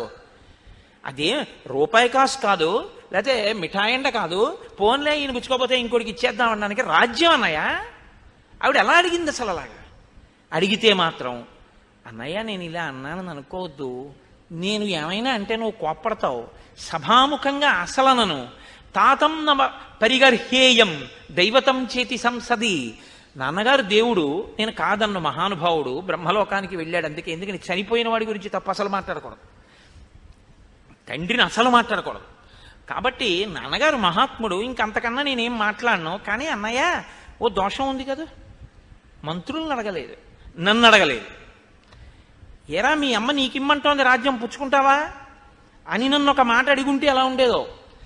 ఏమయ్యా ఈవిడ రాజ్యం భరతుడికి ఇచ్చేయమంటోంది, నేను అలా ఇవ్వచ్చా అని మంత్రులను అడిగుంటే ఎలా ఉండేదో, సభను అడిగితే ఎలా ఉండేదో. అసలు ఆయన్ని అడగండి అని ఎవరైనా అందురేమో, నాకు వద్దని నేను అప్పుడే చెప్తునేమో. నన్ను అడిగిన వాళ్ళు ఎవరన్నాయా? కాబట్టి ఇప్పుడు ఏమైందంటే, నాకు అక్కర్లేని దాన్ని నేను లేనప్పుడు, నేను మేనమామ ఇంట్లో ఉన్నప్పుడు ఆయన నాకిమ్మని ఈవిడికి ఇచ్చేసేట. నాకు అక్కర్లేని దాన్ని ఈవిడ నువ్వు పుచ్చేసుకోమంటావు. అదేమిటది? నువ్వేమో నన్ను అరణ్యవాసానికి వెళ్ళమన్నారని నువ్వు వెళ్ళిపోయావు. నాకు వద్దు మహాప్రభో అంటే ఆవిడ పుచ్చుకుందని మీరంటున్నారు. ఇది ఆవిడెవరన్నాయా పుచ్చుకోవడానికి? ఇందులో ఎలా పూర్తయింది అసలు? కార్యం ఎలా పూర్తయింది నాకు చెప్పు. ఇప్పుడు కార్యం అవ్వలేదు, తప్పయింది. ఎక్కడ తప్పయిందంటావేమో అన్నయ్య, నువ్వు జాగ్రత్తగా ఆలోచించు. తండ్రి గారి వల్ల తప్పు జరిగిపోయింది. తండ్రి గారు ఉండవలసింది, నన్ను అడగలేదు. అడగకుండా నాకు రాజ్యం ఇచ్చేశాడు. నాకిచ్చాడా అమ్మకి చెప్పాడా ఇచ్చేస్తున్నాను రాజ్యం అని? అమ్మకి చెప్పాడు, నేను పుచ్చుకోను. ఇప్పుడు ఏమైపోతుంది రాజ్యం? మరి నేనే పుచ్చుకోంది, లక్ష్మణుడు పుచ్చుకోడు, శత్రుఘ్నుడు పుచ్చుకోడు. నువ్వు నాకు నాన్నగారు చెప్పిన ధర్మంలో అడవిలో కూర్చుంటున్నావు. మరి ఇప్పుడు ఏమిటి ఈ రాజ్యం పరిస్థితి? ఏం చేయాలి? కోసల రాజ్యాన్ని ఎవరికిద్దాం? 4 కొడుకులుండి రాజ్యాన్ని వదిలేద్దామా? లేకపోతే నా అనుమతి లేకుండా నాకు ఇచ్చిన దాన్ని నా ఇష్టం లేకుండా నేను పరిపాలించిన తర్వాత నా వంశం వాళ్ళు, నా కొడుకులందరూ వస్తారు రాజ్యానికి. పెద్ద పొరపాటు దొల్లిపోలేదు ఇక్ష్వాకు వంశంలో. మరి ఇప్పుడు ఎక్కడో అక్కడ దిద్దాలా వద్దా అన్నయ్య? దీన్ని ఎవరు దిద్దాలి? తండ్రి తెలిసో తెలియకో తప్పు చేస్తే కొడుకు దిద్దాలన్నాయా దాన్ని. కాబట్టి నువ్వు దిద్దు, నాన్నగారు సంతోషిస్తారు. అలా వచ్చాడు భరతుడు. అయ్యి బాబోయ్, ఏం వాదనలండి వాళ్ళిద్దరివి! నిజంగా శ్రీరామాయణం అయోధ్యకాండ అద్భుతం, అద్భుతం అంతే, అంతకన్నా నా దగ్గర ఇంకో మాట్లేదు. కాబట్టి స్వార్థమర్థమభిసంధాయ క్రోధోన్మోహాచ్ఛ సాహసాత్ తాతస్య యదతి క్రాంతం ప్రత్యాహరతు తద్భవాన్ పితుర్హు సమతిక్రాంతం పుత్రో యః సాధుమన్యతే తదపత్యం మతం లోకే విపరీత మతోన్యథ. తండ్రి తప్పుని దిద్దడానికి అర్హత ఉన్నవాడు కొడుకొక్కడే. తండ్రికి ఆ గౌరవం తేవాలి కాబట్టి పొరపాటు చేస్తే కొడుకు దిద్ది ఇచ్చదాన్ని. కాబట్టి అన్నయ్య ఇప్పుడు కొడుకులం కాబట్టి మనం దిద్దేద్దాం. దిద్దడం అన్నది ఎక్కడ మొదలవ్వాలో తెలుసా? జ్యేష్ఠుడివి నీ దగ్గరే మొదలవ్వాలి. నువ్వు రావాలి రాజ్యానికి. అసలు నేను ఎప్పుడు పుచ్చుకోలేదుగా. మా అమ్మ ఇచ్చినా ఓసారి నేను పుచ్చుకుంటే నాకు వద్దన్నే మొదటి నుంచి కూడా పెడుతున్నాను. పుచ్చుకోవలసిన వాడు పుచ్చుకోకపోవడం దగ్గర తప్పలా ఉండిపోతుంది. నువ్వు పుచ్చేసుకుంటే తప్పు దిద్దుకుంటుంది. అందుకని అన్నయ్య నువ్వు తప్పు దిద్దేవాళ్ళు లేరు. అందుకని లేకపోతే ఇది ఇలా ఉండిపోతుంది. కాబట్టి నువ్వు వచ్చి తప్పు దిద్దన్నయ్యా అన్నాడు. అంటే ఇప్పుడు రాముడు మరి దిద్దుతాననాలా దిద్దననాలా? అన్నీ నేను చెప్పడం ఎందుకంటే మీరు చెప్పండి ఏమనాలి రాముడు? ఇప్పుడు నేను ఇవి చెయ్యనని కానీ చేస్తానని కానీ చెప్పడానికి రాముడికి ప్రమాణం ఏమిటి? అమ్మో, ఒకడిని మించి ఒకరు మాట్లాడతారు. అందుకే దేవతలు 33 కోట్ల మంది దేవతలు, మహర్షులు, ఋషులు అందరూ ఆకాశంలో నిలబడ్డారు.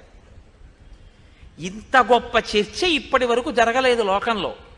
ఇంత సుసంపన్నమైన ఇంత విశాల రాజ్యాన్ని నిష్కంటకంగా వస్తే ఒక ఆయనేమో నాకొద్దు నువ్వు ఉచ్చుకో అని తమ్ముడు, నే బుచ్చుకోని నాన్నగారు చెప్పారు అడవిలో ఉంటాను నువ్వే తీసుకోని అన్నయ్య, రాజ్యం వద్దని దెబ్బలాడుకున్న వాళ్ళని, నాన్నగారి గౌరవం కోసం దెబ్బలాడుకున్న వాళ్ళని వీళ్ళనే చూస్తున్నాం కొడుకుల్ని. ఇలాంటి దెబ్బలాట వినడం అన్నది ఎప్పుడైనా సంభవిస్తుందా అని అందరూ పనులు మానేసి పైకి వచ్చి నించున్నారట. ఇంతమంది పైన ఇన్ని లక్షల మంది ఎదురుగుండా వీళ్ళిద్దరూ చర్చ. వశిష్ఠుడు చూస్తున్నాడు, ఏం మాట్లాడు. పెద్ద ఆయనే ఎప్పుడు అవసరం వచ్చినప్పుడు జోక్యం చేసుకుంటాడు ఆయన.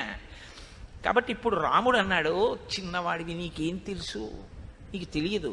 ఆయన సుమంత్రుడి ద్వారా తెలుసుకున్నాడు. పురా భ్రాత పితానః స మాతరంతే సముద్వహన్ మాతామహే సమాశ్రుషీత్ రాజ్యశుల్కమనుత్తమం దైవాసురే చ సంగ్రామే జనన్యై తవ పార్థివః సంప్రహృష్టౌ దదౌ రాజా వరమారాధిత ప్రభు. నువ్వు ఏమంటున్నావు భరత? నీకిష్టం లేదు, రాజ్యాన్ని రుద్దాడు, వరాలు అడిగింది మా అమ్మ, ధర్మపాశంతో బంధించింది అని కదా అంటున్నావు. అసలు మీ అమ్మ దోషం ఏమీ లేదని, మీ అమ్మ వరాలు అడగడం వల్ల నీకు రాజ్యం లేదని నేను నిరూపిస్తాను. మన నాన్నగారు యవ్వనంలో ఉన్నప్పుడు మీ తాతగారి దగ్గరికి వెళ్ళాడు, కేకయ్యరాజు దగ్గరికి వెళ్ళి కైకమ్మని వివాహం చేసుకుంటానని అడిగాడు. నువ్వో కొన్ని వేల సంవత్సరాల వయసున్న వృద్ధుడివి, నా కూతురో అనేక కళలు నేర్చిన యవ్వనవతి. ఇంత యవ్వనంలో ఉన్న పిల్లని ఇంత వృద్ధుడివి నీకు ఎలా ఇస్తాను? ఒక్క ఒట్టేస్తే ఇస్తానన్నాడు. ఏమిటన్నాడు దశరథుడు? ఈ అమ్మాయికి పుట్టే కొడుక్కి రాజ్యం ఇస్తావా అన్నాడు. ఇస్తానన్నాడు. ఎందుకన్నాడు? కౌసల్యకి సుమిత్రకి ఎలాగో కొడుకులు లేరు కదా అని ఇస్తానన్నాడు. నీకివ్వలేదు, మీ అమ్మ కడుపున పుట్టే ఎవరికైనా రాజ్యం వచ్చేది. కాబట్టి నువ్వు పుట్టకముందే నీకు వచ్చింది రాజ్యం, నే పుట్టకముందే నీకు ఇచ్చేశారు రాజ్యం. ముందు పుడితే ఎంత, వెనక పుడితే ఎంత. ఇప్పుడు నేను ముందు పుట్టే ఉపయోగం ఏంటి? పుట్టకముందే రాజ్యం ఇచ్చేశాక. కాబట్టి ఇప్పుడు ఏదో పెద్దవాడివి నీకెళ్ళాలి, తప్పు జరిగింది దిద్దమంటానంటే తప్పు జరగలేదు. మనం పుట్టకముందే జరిగిపోయిన ఒప్పందం ఇప్పుడు అమల్లోకి వచ్చింది అంతే. కాబట్టి పుట్టకముందు నాన్నగారు ఇచ్చిన మాటని ఇప్పుడు మనం నిలబెట్టాలి. అంతేకాని ఇప్పుడు ఏదో మీ అమ్మ అడిగితే కొత్తగా ఇచ్చింది అనుకోకు. పిచ్చి తల్లి తెలియదు కాబట్టి మన నాన్నగారు ఇచ్చేసిన మాటనే వరాల రూపంలో ఆవిడ అడిగింది. ఒక రకంగా నాన్నగారు ఇచ్చిన మాట నిలబెట్టుకునే అదృష్టాన్ని అమ్మ కల్పించింది. కాబట్టి ఇప్పుడు నాది కాదు, నాకు అడగడం ఏమిటంటే ఏమిటి? నీ కోసం మీ అమ్మ అడగలేదు, నువ్వు పుట్టక ముందే మీ తాతగారికి నాన్నగారు మాట ఇచ్చేశారు. కాబట్టి నువ్వు కాదు, భరతుడి బదులు ఇంకొకడు పుట్టినా ఆ పేరుతో కాకపోతే, నువ్వు కాకపోతే ఇంకోడు పుట్టినా, వాడు ఎటువంటి వాడైనా, వాడు ఎంత నీరసం కలిగిన వాడైనా, ఎంత శక్తి విహీనుడైనా వాడికే పెడుతుంది రాజ్యం. ఎందుకంటే నాన్నగారు వరం ఇచ్చేశారు కాబట్టి. కాబట్టి నీకు అన్నమాట వదిలేయి. కైక కడుపున ఎవరు పుడతారో వాళ్ళది రాజ్యం. ఇక్కడికి వచ్చేటప్పటికి ఇప్పటి వరకు పెద్దవాడు, ఇక్కడ మాత్రం కైక కడుపున పుట్టిన వాళ్ళకి రాజ్యం. ఎందుకంటే నాన్నగారు నేను పుట్టకముందు, నువ్వు పుట్టకముందు ఇచ్చిన వరం. నేను కౌసల్య కడుపున ముందు పుట్టడం యాదృచ్ఛికం, కానీ పుట్టినప్పుడే నాకు లేదు రాజ్యం. పెద్దవాడిగా పుట్టినా నాకు రాజ్యం లేదు, ఎందుకంటే మాట ఇచ్చేసి ఉన్నాడు నాన్నగారు. కాబట్టి ఇప్పుడు నాకిష్టం లేనిది అమ్మ పుచ్చుకుంది, నాకు ఇష్టం లేకుండా అమ్మ పుచ్చుకుంది. కాబట్టి అసలు నాన్నగారు తప్పు చేసినట్టయింది. దాన్ని దిద్దమని నువ్వు అంటావేంటి? దిద్దడానికి నేనేవాడు, పుచ్చుకోనడానికి నువ్వేవాడు. పుట్టక ముందే వచ్చేసింది. కాబట్టి ఇప్పుడు కొత్తగా దిద్దడానికి మనకు అధికారం ఏం లేదు, మనం పుట్టక ముందు జరిగిన విషయం అది. కాబట్టి ఇప్పుడు దిద్దడం అన్న మాట ఏం లేదు, జరిగిందే దిద్దడం. ఆవిడ వరాలు అడగబట్టి దిద్దబడింది, లేకపోతే నాన్నగారు తప్పు చేసిన వారు అయిపోదురు. కాబట్టి ఇంకా నువ్వు మాట్లాడడానికి ఏం లేదు ఇందులోనూ. నువ్వు చక్కగా బయలుదేరి వెళ్ళి రాజ్యం చేసుకోవడమే. నీకు ఇంకొక మాట చెప్పనా, తండ్రి అనేక మంది కొడుకులు పుట్టాలని కోరుకుంటాడు, చాలా గుణవంతులు కలగాలి అనేక మంది అని కోరుకుంటాడు. ఎందుకు కోరుకుంటాడో తెలుసా? ఒక్క కారణానికి కోరుకుంటాడు. పుత్రుడు అని ఎవరిని పిలుస్తారంటే, కడుపున పుట్టిన అందరినీ పుత్రులని పిలవరు, ఇంతమంది పుత్రులు ఆయనకున్నారు అని పిలవరు. పుత్రుడు అన్న మాట సార్థకత ఎప్పుడు చెందుతుందో తెలుసా అండి? ఇంతమంది పుత్రులు ఆయనకున్నారన్న మాట ఎప్పుడు అనాలంటే ఆయన చనిపోయిన తర్వాత అనాలి. ఎందుకో తెలుసా? రాముడు చూపిస్తున్నాడు ప్రమాణాన్ని.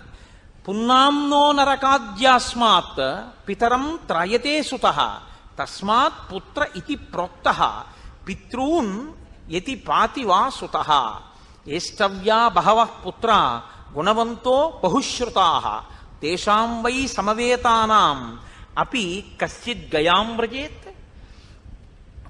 కడుపున పుట్టినటువంటి వాళ్ళు కొడుకులు నాన్నగారి శరీరం పడిపోయిన తరువాత వెళ్ళి తల్లిదండ్రుల్ని ఉద్ధరించడం కోసమని గయా శ్రాద్ధం ఎవడు పెట్టాడో, గయలో శ్రాద్ధం ఎవడు పెట్టాడో వాడొక్కడే పుత్రుడు, ఉద్ధరించాడు. కాబట్టి ఈ మాట నేను చెప్పట్లేదు భరత, గయాపట్టణంలో గయాసురుడు యజ్ఞం చేసినప్పుడు చెప్పాడు ఈ మాట. వాడినే పుత్రుడిని పిలుస్తారు అని చెప్పాడు. కాబట్టి ఉద్ధరించిన వాడు పుత్రుడయా. ఉద్ధరించడం అంటే ఏంటి? నాన్నగారు చెప్పిన మాట ఏదుందో దాన్ని సత్యం చేయడం. అది సత్యం ఎప్పుడవుతుంది? నాన్నగారన్న మాట మనం పాటిస్తే సత్యం అవుతుంది. నాన్నగారన్న మాట పాటించకపోతే సత్యం ఎందుకు అవుతుంది? ఆయన చెప్పింది అసత్యం అవుతుంది. ఆయన చెప్పింది అసత్యం అయితే ఆయనకి ఫలితం పెడుతుంది. అటువంటి కొడుకుల్ని అన్నావు కాబట్టి పదని ఈడ్చుకోపోతారు నరకంలోకి. అందుక నువ్వు నేను పుట్టింది ఆయన్ని బ్రహ్మలోకంలోకి పంపించాలి మనం. కాబట్టి అరణ్యవాసం నాది, రాజ్యం నీది, కాబట్టి నువ్వు వెళ్ళి రాజ్యం చెయ్యి అంటూ ఆయన అన్నాడు, త్వం రాజా భరత భవస్వయం నరాణాం వన్యానామహమపి రాజరాణ్ మృగాణాం. నీవు నగరములో ఉండేటటువంటి రాజ్యంలో ఉండేటటువంటి ప్రజలందరికీ నువ్వు రాజువి, వనములలో ఉండేటటువంటి మృగములకు నేను రాజుని. ఇది బాగా జ్ఞాపకం పెట్టుకోండి మీరు. ఈ వాక్యాన్ని రాముడు ఏదైనా అంటే ఉత్తినే పోదు. వనములలో ఉండేటటువంటి మృగములకు నేను రాజు, రాజ్యంలో ఉన్న నరులకు నువ్వు రాజు ఇక నుంచి అన్నాడు. ఇది ఎందుకన్నాడో, మృగములకు రాజుగా తాను ఏం చేస్తాడో మీకు ఎదర కనపడుతుంది. అనవసరంగా రాముడి నోటి వెంట ఏ మాట రాదు. ఆయన అన్నాడు అంటే ఏదో ఉంది అందులో, అవతార ప్రయోజనమే ఉంది ఆ మాటలో. చాలా పెద్ద మాట ఆ మాట. ఎందుకన్నాడు అన్నది ఇక్కడ బయలుదేరినటువంటి మాట కిష్కింధకాండలో మళ్ళీ ఇది పైకి వస్తుంది. ఈ మాట కిష్కింధకాండలో పైకి వచ్చినప్పుడు మీకు నేను చెప్తాను. అయోధ్యకాండలోది ఎందుకు వచ్చిందో, ఎందుకు మృగముల పట్ల రాజుగా ప్రవర్తించి ధర్మాన్ని నిలబెట్టాడో మీకు అక్కడ నేను చూపిస్తాను. ఏమంటాడు పాపం భరతుడు? ఆయన అన్నాడు, శత్రుఘ్నుడు నీకు తోడుగా ఉంటాడు, లక్ష్మణుడు నాకు తోడుగా ఉంటాడు, మేమిద్దరం అరణ్యవాసంలో ఉంటాం, మీరిద్దరూ రాజ్యపాలనలో ఉండండి, నాన్నగారు పరమ సంతోషాన్ని పొందుతారు. అది బిడ్డలుగా మన ధర్మం. కాబట్టి నువ్వు అలా పరిపాలన చెయ్యి. ఇప్పుడు భరతుడికి ఇంకా నోట మాట రాలేదు. ఇన్ని రకాలుగా వాదిస్తాడండి పాపం. ఏది వాదించినా దానికన్నా గొప్పగా వాదిస్తున్నాడు రాముడు. ఊరుకున్నాడు. జాబాలి అన్న మంత్రి లేచాడు. అంటే ఒకసారి మంత్రుల వంక చూశాడు, నేనే మాట్లాడడమా, మీరు ఎందుకు వచ్చినట్టు, మీరెవరూ మాట్లాడరా అని.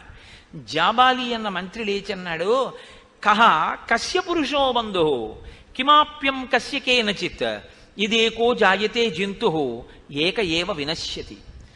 ఏమిటయా రామా, నేను దశరథుడు కొడుకునంటావు, దశరథుడు చెప్పిన మాట వినాలంటావు, అది ధర్మం అంటావు, ఆ ధర్మం పట్టుకుంటే ఏమిటో ఊర్ధ్వలోకాలు వస్తాయంటావు, నాన్నగారా ధర్మంలో నిలబడితే బ్రహ్మలోకం వస్తుందంటావు. ఏమిటి మాటలన్నీ? పుట్టేవాడు ఎవడైనా ఒక్కడే పుడతాడు, వాడికి తోడు ఎవ్వరు ఉండరు. పుట్టినప్పుడు చచ్చిపోయేటప్పుడు ఒక్కడే వెళ్ళిపోతాడు. ఇక తల్లి తండ్రి అంటావా? ఒకనాటి రాత్రి తండ్రికి కామం కలిగింది, తన తేజస్సుని తన భార్య యందు నిక్షేపించాడు. శుక్రశోణితములు కలిశాయి, ఒక పిల్లవాడు పుట్టాడు.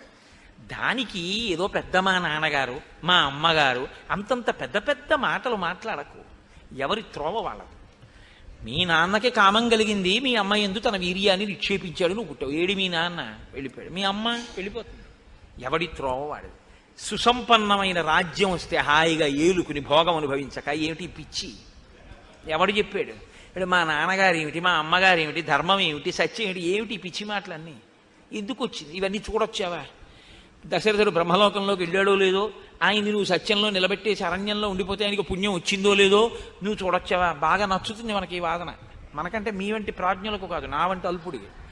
కాబట్టి అని ఆయన అన్నాడు, నతే కశ్చిత్ దశరథ త్వంచ తస్య నకశ్చన అన్యో రాజా త్వమన్యస్స తస్మాత్ కురు యదుచ్యతే. కాబట్టి నేను నీకో మాట చెప్తున్నాను చూడు. దశరథుడు అని పేరెట్టుకుని కొన్నాళ్ళు ఓ శరీరం తిరిగింది. ఆ శరీరం కొన్నాళ్ళు మీ నాన్న అంది. ఆ శరీరం వెళ్ళిపోయింది. ఏ శరీరం అయినా అంతే. ఏదో ఉన్నప్పుడు అవకాశం వచ్చిందనుకో చక్క భోగం అనుభవించాలి సంతోషంగా. ఈ పిచ్చి అంతా వదిలే, నీకు నువ్వే. అందుకని అన్నీ మరిచిపో, హాయిగా రాజ్యం చెయ్యి, ఈ గొడవలన్నీ వదిలిపెట్టేసి. కొంతమంది ఏం చేస్తారో తెలుసా రామా? ధర్మాచరణము అని ఒక మాట ఒకటి మొదలు పెడతారు. మొదలుపెట్టి ఇంకా శరీరాన్ని శుష్కింప చేసేస్తారు. అన్నీ ఉన్నా తమంత తాము బాధలు కొని తెచ్చేసుకుంటారు. ఎందుకంటే అవన్నీ అని అడిగారు అనుకోండి, అమ్మో ధర్మం పట్టుకోవాలండి అంటారు. అన్నీ ఉన్నా అనుభవించడం. ఎందుకని అంటే అమ్మో నేను ధార్మికంగా ఉండాలండి అంటాడు. ఎవడు చెప్పిన మాటలు ఇవన్నీ? ధార్మికంగా ఉన్నవాడు చచ్చిపోయిన తర్వాత వాడు ఎక్కడికి వెళ్ళాడో చూసి వచ్చినవాడు ఎవడైనా ఉన్నాడా? ఎందుకు వచ్చింది ఈ ధర్మాలు ఇవన్నీ? ఎవడు చెప్పిన మాటలు ఇవన్నీ రామా? ఇవన్నీ నువ్వు పట్టించుకోకు, హాయిగా సంతోషంగా ఉండు. నేను నిన్న నుంచి చూస్తున్నాను, యది భుక్త మిహాన్యేన దేహమన్యస్య గచ్చతి దద్యాత్ ప్రవసత శ్రాద్ధం నతత్పథ్యశనం భవేత్. నువ్వు నిన్న నుంచి చూస్తున్నాను, ఏమిటో అక్కడికి పరిగెత్తావు, దర్భల మీద గారపిండి ముద్దలు పెట్టావు, ఏవో మంత్రాలు చదివావు, ఇదంతా మా నాన్నకి వెళ్ళిపోయింది అన్నావు, మా నాన్న తిన్నాడన్నావు, పిండం పెట్టానన్నావు. ఆ పిండం అక్కడే ఉంది, మీ అమ్మలు చూశారు నిన్న రాత్రి వస్తూ. ఎవడైనా తిన్నాడా? విస్తరేసి బతికున్నవాడికి పెట్టి తింటాడు. అరటిపండు ఎట్టి తినను, వాడు తినేస్తాడు, అరటిపండు కనపడదు. ఏది నువ్వు పెట్టిన పిండం ముద్ద, గారపిండి ముద్ద మీ నాన్న తింటే అక్కడ ఎలా ఉంది? అక్కడే ఉంది దర్భల మీద. మరి మీ నాన్న తిన్నాడు, అది మంత్రాలతో గారపిండి ముద్ద తద్దినం పెడితే అంటున్నావు నువ్వు. తింటే ముద్ద ఉండకూడదు, తినకపోతే ముద్ద ఉండిపోవాలి. నువ్వు మంత్రం జరిగి తిన్నాడు అంటున్నావు, తిన్నాడని నువ్వంటే ముద్ద ఉండకూడదు, కానీ అక్కడ ముద్ద ఉంది కాబట్టి మీ నాన్న తినలేదు. కాబట్టి మంత్రానికి ప్రభావం ఏముంది? ఇంకా ఎవడు చెప్పి నీ మాటలో? ఇటు తద్దినం ఏమిటి, శ్రాద్ధం ఏమిటి, దర్భలు ఏమిటి, పిండాలు ఏమిటి, ఈ జలతర్పణాలు ఏమిటి, ఇవన్నీ నిజమా? ఇక్కడే కంటికి కనబడిపోతోంది ఎదురుగుండా. అలా పెట్టినవి ఎవడు తినడో పితృలోకంలో వాళ్ళందరూ ఎప్పుడో పుట్టేస్తున్నారు, మళ్ళీ పుట్టేసి వచ్చేస్తున్నారు వాళ్ళు ఈ లోకంలోకి. నువ్వు పెట్టిన తద్దినం పిండం ఎక్కడికి వెళ్తున్నట్టు? ఎవరి దగ్గరికి వెళ్తుంది అది? ఎవడు తింటాడు? వాడు పునర్జన్మ ఎత్తేసి ఆవుగానో చూడగానో వచ్చేసాడు. మరి నువ్వేమో ఇంకా మా తాతగారికి తద్దినం పిండం పెట్టావు. ఇప్పుడు ఆ పిండం ఎవడు తింటాడు? ఆ తాతగారు ఆవు చూడగా ఉన్నాడు గోశాలలో, మరి ఎవరు తింటారు అది? ఏమిటయా ఈ పనులు అని ఆయన అన్నాడు. దాన సంవదనాహ్యేతే గ్రంథా మేధావిభికృత యజస్వదేహి దీక్షస్వ తప్యస్వ సంజత. ఈ లోకంలో కొంతమంది మేధావులు ఉన్నారు. వాళ్ళు ఏం చేశారంటే చాలా తేలిగ్గా డబ్బులు సంపాదించేయడం కోసమని ఇలాంటి పనులు చేస్తే పెద్దవాళ్ళు సంతోషిస్తారని, దేవతలు సంతోషిస్తారని వాళ్ళు కొన్ని మాటలు చెప్పి ఏవో కొన్ని మంత్రాలు తయారు చేశారు. ఈ పిచ్చాళ్ళందరూ, నీలాంటి వాళ్ళందరూ ఏం చేస్తున్నారంటే దానం చేయండి, ధర్మం చేయండి, తపస్సు చేయండి అంటారు. అంటే నువ్వేమో తపస్సు అని చెప్పి, ధర్మం అని చెప్పి ఉన్న భోగం వదిలేసి కూర్చుంటున్నావు, కనపడ్డవాడికల్లా తాంబూలాలని చెప్పి డబ్బు ఇచ్చేస్తున్నావు, దానాలు చేస్తున్నావు. వాడు ఏం చేశాడంటే నీలాంటి వెర్రేళ్ల కోసమే ఈ పుస్తకాలు రాసి వాడు చక్కగా ఏమీ చేయకుండా ఇదొక్కటి జరిగి బతుకుపోతున్నాడు, పోయి హాయిగా సుఖంగా వాడు బతుకుతున్నాడు. నువ్వు కష్టపడి సంపాదించుకున్నది దానం ధర్మం అని నువ్వు ఇచ్చేసుకుంటున్నావు. వాడు నీతో తద్దినం పెట్టించి మీ నాన్నగారు ఇవాళ సంతోషించారని వెళ్ళిపోయాడు. ఏది మీ నాన్నగారు నిజంగా గారపిండి ముద్ద తింటే అక్కడ ఎలా ఉందయా? మరి తినద్దు, నిజంగా ఎదురుగుండా పెడితే తినాలి. రామా నేను తెలియక అడుగుతాను, ఈ లోకం నుంచి ఆ లోకంలో వెళ్ళిన వాడికి ఇక్కడ నువ్వు పెట్టిన తద్దిన ముద్ద వాడు తిని కడుపు నిండితే, ఏది ఈ ఊరు నుంచి ఇంకో ఊరు వెళ్ళిన వాడికి కూడా శ్రాద్ధంలాగే ఇక్కడ పెట్టి శ్రాద్ధం పెట్టి వాడి కడుపు నిండుతుందేమో, గర్భాల మీద పెట్టు అడిగాడండి జాబాలి. ఇవాళ లోకంలో ఉన్న వాదనలన్నీ ఆనాడు జాబాలి వినిపించాడు. కాబట్టి ఈ పిచ్చి మాటలన్నీ చెప్పకు. ప్రత్యక్షం ఎత్తదాతిష్ట పరోక్షం పృష్ఠతక్కురు. ఈ కంటికి ఏం కనపడుతోందో అది నమ్ము. ఈ కంటికి కనపడకుండా ఉంది అని చెప్పిన మాటలు ఉన్నాయే అవి నువ్వు నమ్మకు అంటే రాముడు అన్నాడు. అప్పటి వరకు మామూలుగా ఉన్నాడు రాముడు, కన్నులు ఎరుపు జీరలు ఎక్కేటాడు. ఎక్కి పరమ కోపంతో చూశాట. చూసి నిర్మర్యాదస్తు పురుష పాపాచార సమన్విత మానం నలభతే సత్సు భిన్న చారిత్ర దర్శన. నీవు చూశావా చూడలేదా అని అడుగుతున్నావు. శృతి అని ఒకటి ఉంది, వేదము అని ఒకటి ఉంది, శాస్త్రము అని ఒకటి ఉంది. అవి ప్రమాణవాక్యములు. అది ఏం చెప్పిందో అది నిజం. నీ కంటికి కనపడలేదు కాబట్టి నిజం అని నువ్వు కాదంటున్నావు. నేను నిన్నొక మాట అడుగుతాను. నువ్వు అంటే ఇది తర్వాతి కాలంలో రామాయణం మీద వ్యాఖ్యానం చేస్తూ ఒకానొకప్పుడు పరమాచార్య స్వామి వారు చెప్పిన మాట నేను చెప్తున్నాను మీకు ఇప్పుడు. ఒక తండ్రి కొడుక్కి మనీ ఆర్డర్ చేశాడు డబ్బు. పోస్ట్ ఆఫీస్కి పట్టుకెళ్ళి మనీ ఆర్డర్ ఫారం నింపి ఓ 500 రూపాయలు పోస్ట్ మాస్టర్కి ఇచ్చాడు. ఆయన పాపం చాలా అమాయకుడు తండ్రి. ఆయన ఏమనుకున్నాడంటే ఇప్పుడు ఈ డబ్బు పట్టుకుని పరిగెత్తుకుంటే ఆయన వెళ్ళి కొడుక్కి ఇచ్చేస్తాడు అనుకున్నాడు. ఆయన ఏం చేశాడంటే ఈ డబ్బు తీసుకుని టేబుల్ సొరుగులో వేసుకుని, పూర్వం టెలిగ్రాఫిక్ మెషిన్ ఉండేది, దాన్ని ఇలా tick tick tick tick tick tick tick అని కొట్టాడు. ఈయన అలా నించున్నాడు. అయిపోయిందండి మీరు వెళ్ళండి అన్నాడు. ఏమైపోయింది? నేను ఇచ్చిన డబ్బులు నీ టేబుల్లో వేసుకున్నావు అన్నాడు. అంటే మీరిచ్చిన డబ్బులు ఇక్కడే కనపడుతుంటాయి కానీ మీ అబ్బాయికి అందేస్తాయి అన్నాడు. ఆయనకు అనుమానం వచ్చింది, వీడు దొంగ ఇలా చెప్పి డబ్బు ఇచ్చేసుకుంటున్నాడు. పుచ్చేసుకుని ఈయనే బయలుదేరి వెళ్ళాడు. వెళ్ళి నాన్న 500 నీకు అందాయా అన్నాడు.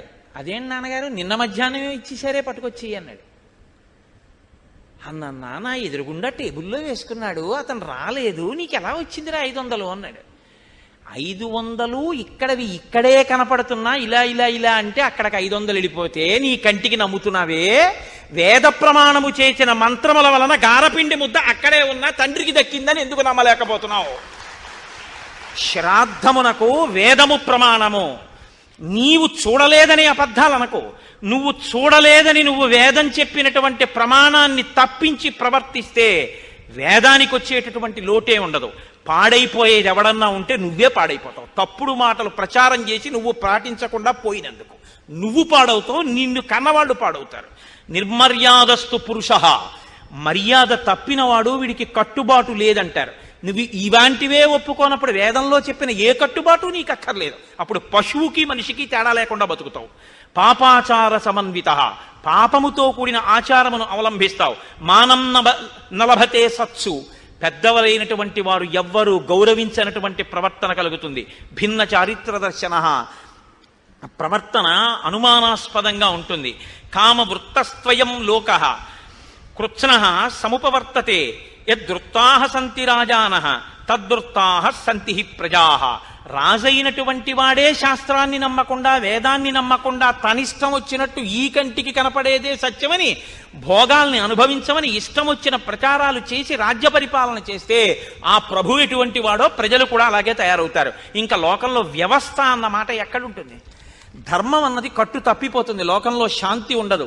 సత్యమేవేశ్వరో లోకే సత్యం పద్మాశ్రితా సదా సత్యమూలాని సర్వాణి సత్యాన్నాస్తి పరంపదం. సత్యమే ఈ లోకంలో, సత్యం అంటే సత్యమే ఈశ్వరుడు అన్న మాటకి కట్టుబడడం, చెయ్యవలసిన పనిని చెయ్యడం. చెయ్యవలసిన పని అన్నది వేదం ఏది చెయ్యమందో అది చెయ్యడం, వేదం ఏది చెయ్యొద్దందో అది చెయ్యకుండా ఉండడం.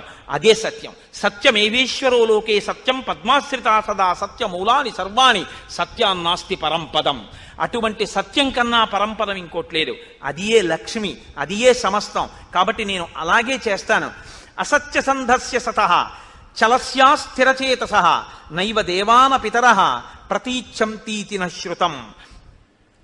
ప్రతిజ్ఞకు కట్టుబడక కదిలిపోయే మనస్సుతో వేదము చెప్పిన మాటని నమ్మకుండా ప్రవర్తించేటటువంటి వాడు పెట్టినటువంటి తద్దినంలో అన్నాన్ని కూడా పితృదేవతలు తినరని గుర్తుపెట్టుకో. లోపల నమ్మకం లేకుండా నువ్వు ఒక పూజ చేస్తే నువ్వు చేసిన పూజా పదార్థాన్ని దేవతలు కూడా స్వీకరించాలని గుర్తుపెట్టుకో. నాకు తెలియక అడుగుతున్నాను. ఈ భూమి కర్మభూమి. కర్మభూమి మిమాం ప్రాప్య కర్తవ్యం కర్మయచ్చుభం అగ్నిర్వాయుశ్చ సోమశ్చ కర్మణాం ఫలభాగినః. ఇక్కడ కర్మ చేసే దేవతలు కూడా పదవుల్ని పొందారు. ఋషులు కర్మలు చేసే అంత సమున్నతమైనటువంటి స్థితిని పొందారు. నిందామ్యహం కర్మపితుః కృతం తత్. ఇంత తప్పు మాటలు మాట్లాడుతున్నావే, వేద వ్యతిరేకమైన మాటలు మాట్లాడుతున్నావే, శాస్త్రాన్ని ధిక్కరించి మాట్లాడుతున్నావే, ఇప్పటి వరకు నేను మా నాన్నగారు అన్ని మంచి పనులు చేశారని నమ్మి ఉండేవాణ్ణి. నీలా శాస్త్రాన్ని నమ్మని వాణ్ణి చేరదీసి మంత్రిగా ఎలా పెట్టుకున్నారు మా నాన్నగారని అడిగాడు. అడిగితే వశిష్ఠుడు గబగబా లేచాడు. లేచి అన్నాడు, ఇలా చెప్తే నువ్వు లొంగుతావేమోనని చెప్పాడు తప్ప జాబాలి అటువంటి వాడు కాడు. వేదాన్ని శాస్త్రాన్ని త్రికరణ శుద్ధిగా నమ్మి ఆచరించినవాడు. అందుకే మీ నాన్న పక్కన ఆ స్థితిలోకి చేరగలిగాడు. నాయనా, ఈ మాటలు చెప్తే నువ్వు నమ్మి వస్తావేమోనని ఈ ప్రయోగం కూడా చేశాడంటే నమ్మకం అన్నది కదిలిపోకూడదు. ఎవడు ఏది చెప్తే దాన్ని నమ్మకూడదు, స్థిరంగా నిలబడి ఉండగలగాలి. కాబట్టి నేను ఒక ధర్మం చెప్తాను. వశిష్ఠుడు చెప్పే మాటల్ని మీరు చాలా జాగ్రత్తగా గమనించాలి. వశిష్ఠుడు చెప్తే రాముడు కాదనకూడదు. ఎందుకంటే కులగురువు, విద్య నేర్పినవాడు. ఒక గురువు మాట్లాడారు అంటే ఏదో అనేయచ్చు కాబట్టి అందామని అనరు. ఆయన చాలా జాగ్రత్తగా మాట్లాడుతున్నాడు. ఈ సృష్టి ఆవిర్భావం దగ్గర నుంచి నీ వరకు రాజ్యం ఎందుకు తీసుకోవలసిన అవసరం వచ్చిందో నీకు చెప్తాను, తర్వాత నువ్వు మాట్లాడవచ్చు. నువ్వు రాజ్యం తీసుకో అని ఆయన ఏమనలేదు. ఆయన ఏమన్నాడంటే, ఈ లోకమంతా జలమయమైపోయి ఉండేది. ఈశ్వరుడు సృష్టి చెయ్యాలనుకున్నప్పుడు జలములలోంచి భూమి పైకొచ్చింది. ఆ భూమిని పైకొచ్చినప్పుడు మొట్టమొదట బ్రహ్మదేవుడు ఉన్నాడు. బ్రహ్మదేవుడికి మరీచి, మరీచికి కశ్యపుడు, కశ్యపుడికి సూర్యభగవానుడు, సూర్యభగవానుడికి వైవస్వత మనువు, వైవస్వత మనువుకి ఇక్ష్వాకు, ఇక్ష్వాకుకి కుక్షి, కుక్షికి వికుక్షి, వికుక్షికి బాణుడు, బాణుడికి అనరణ్యుడు, అనరణ్యుడికి పృథువు, పృథువికి త్రిశంకుడు, త్రిశంకుడికి దుందుమారుడు, ఆయనకి యువనాశ్వుడు, ఆయనకి మాంధాత, ఆయనకి సుసంధి, ఆయనకి ధ్రువసంధి, ఆయనకి భరతుడు, భరతుడికి అసితుడు, అసితుడికి సగరుడు, సగరుడికి అసమంజసుడు, అసమంజసుడికి అంశుమంతుడు, అశుమంతుడికి భగీరథుడు, భగీరథుడికి కాకుత్సుడు, కాకుత్సుడికి రఘుమహారాజు, రఘుమహారాజుకి కల్మషపాదుడు, కల్మషపాదుడికి శంఖనుడు, శంఖనుడికి సుదర్శనుడు, సుదర్శనుడికి అగ్నివర్ణుడు, ఆయనకి శీఘ్రగుడు, ఆయనకి మరువు, ఆయనకి ప్రశుశ్రుకుడు, ఆయనకి అంబరీషుడు, అంబరీషుడికి నహుషుడు, నహుషుడికి నాభాగుడు, నాభాగుడికి అజుడు, అజుడికి దశరథ మహారాజు, దశరథ మహారాజుకి నలుగురు. ఇందులో 2-3 కొడుకులున్న వాళ్లలో కూడా పెద్దవాడే పట్టం కట్టుకున్నాడు. మీ వంశంలో ఆచారంగా వస్తున్నది ఏది అంటే, ఈ సృష్టి మొదలు నుంచి ఇప్పటి వరకు ఉన్న ఆచారం, ఇక్ష్వాకు వంశంలో పెద్దవాడు రాజ్యం చేస్తాడు. ఇంత గొప్పగా సృష్టి మొదటి నుంచి వస్తున్నటువంటి ఆచారాన్ని ఒక వ్యక్తి వరంతో తిప్పడానికి అధికారం ఉంటుందా? ఇంత పెద్ద ఆచారాలు నువ్వు ఆలోచించి రాజ్యం విషయంలో ఒక నిర్ణయానికి రావలసింది. అంటే రాముడు అన్నాడు, ఎప్పుడైనా మనుష్యుడు శిరోధార్యంగా ఆలోచించవలసినటువంటి విషయం ఆచార్యుడు, తండ్రి, తల్లి. ఇందులో మీరు కులగురువులు, మాకు బుద్ధి నేర్పినవారు.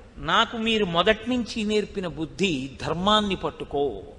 కాబట్టి నేను నా పుత్రధర్మాన్ని పట్టుకున్నాను. 2, నేను అతిక్రమించకూడనిది నా తల్లి.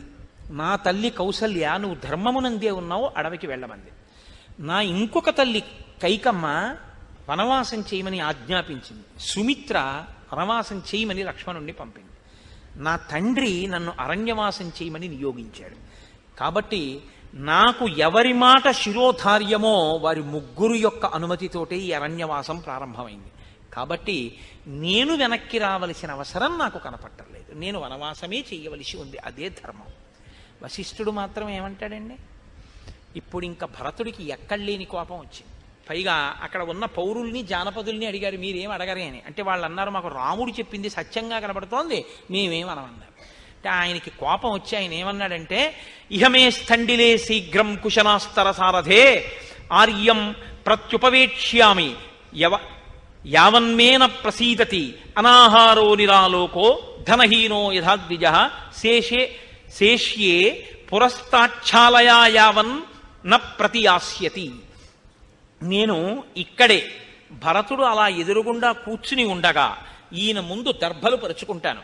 సూతుడా అంటే సుమంత్రుణ్ణి పిలిచి దర్భలు తెచ్చి పరు, నేను ఈ ఎదురుగుండా పడుకుంటాను, నా ముఖం మీద గుడ్డ కప్పేసుకుంటాను. నిరాహారం, నేను ఇంకా అన్నం తిన్నాను. అంటే ఆమరణ నిరాహార దీక్ష మొదలుపెట్టినవాడు బహుశా భరతుడేనేమో. కాబట్టి నేను ఆమరణ నిరాహార దీక్ష చేస్తాను. దీనితో పాటుగా రాముడు పర్ణశాలలోంచి బయటికి వెళ్ళడాన్ని అనుమతించాను.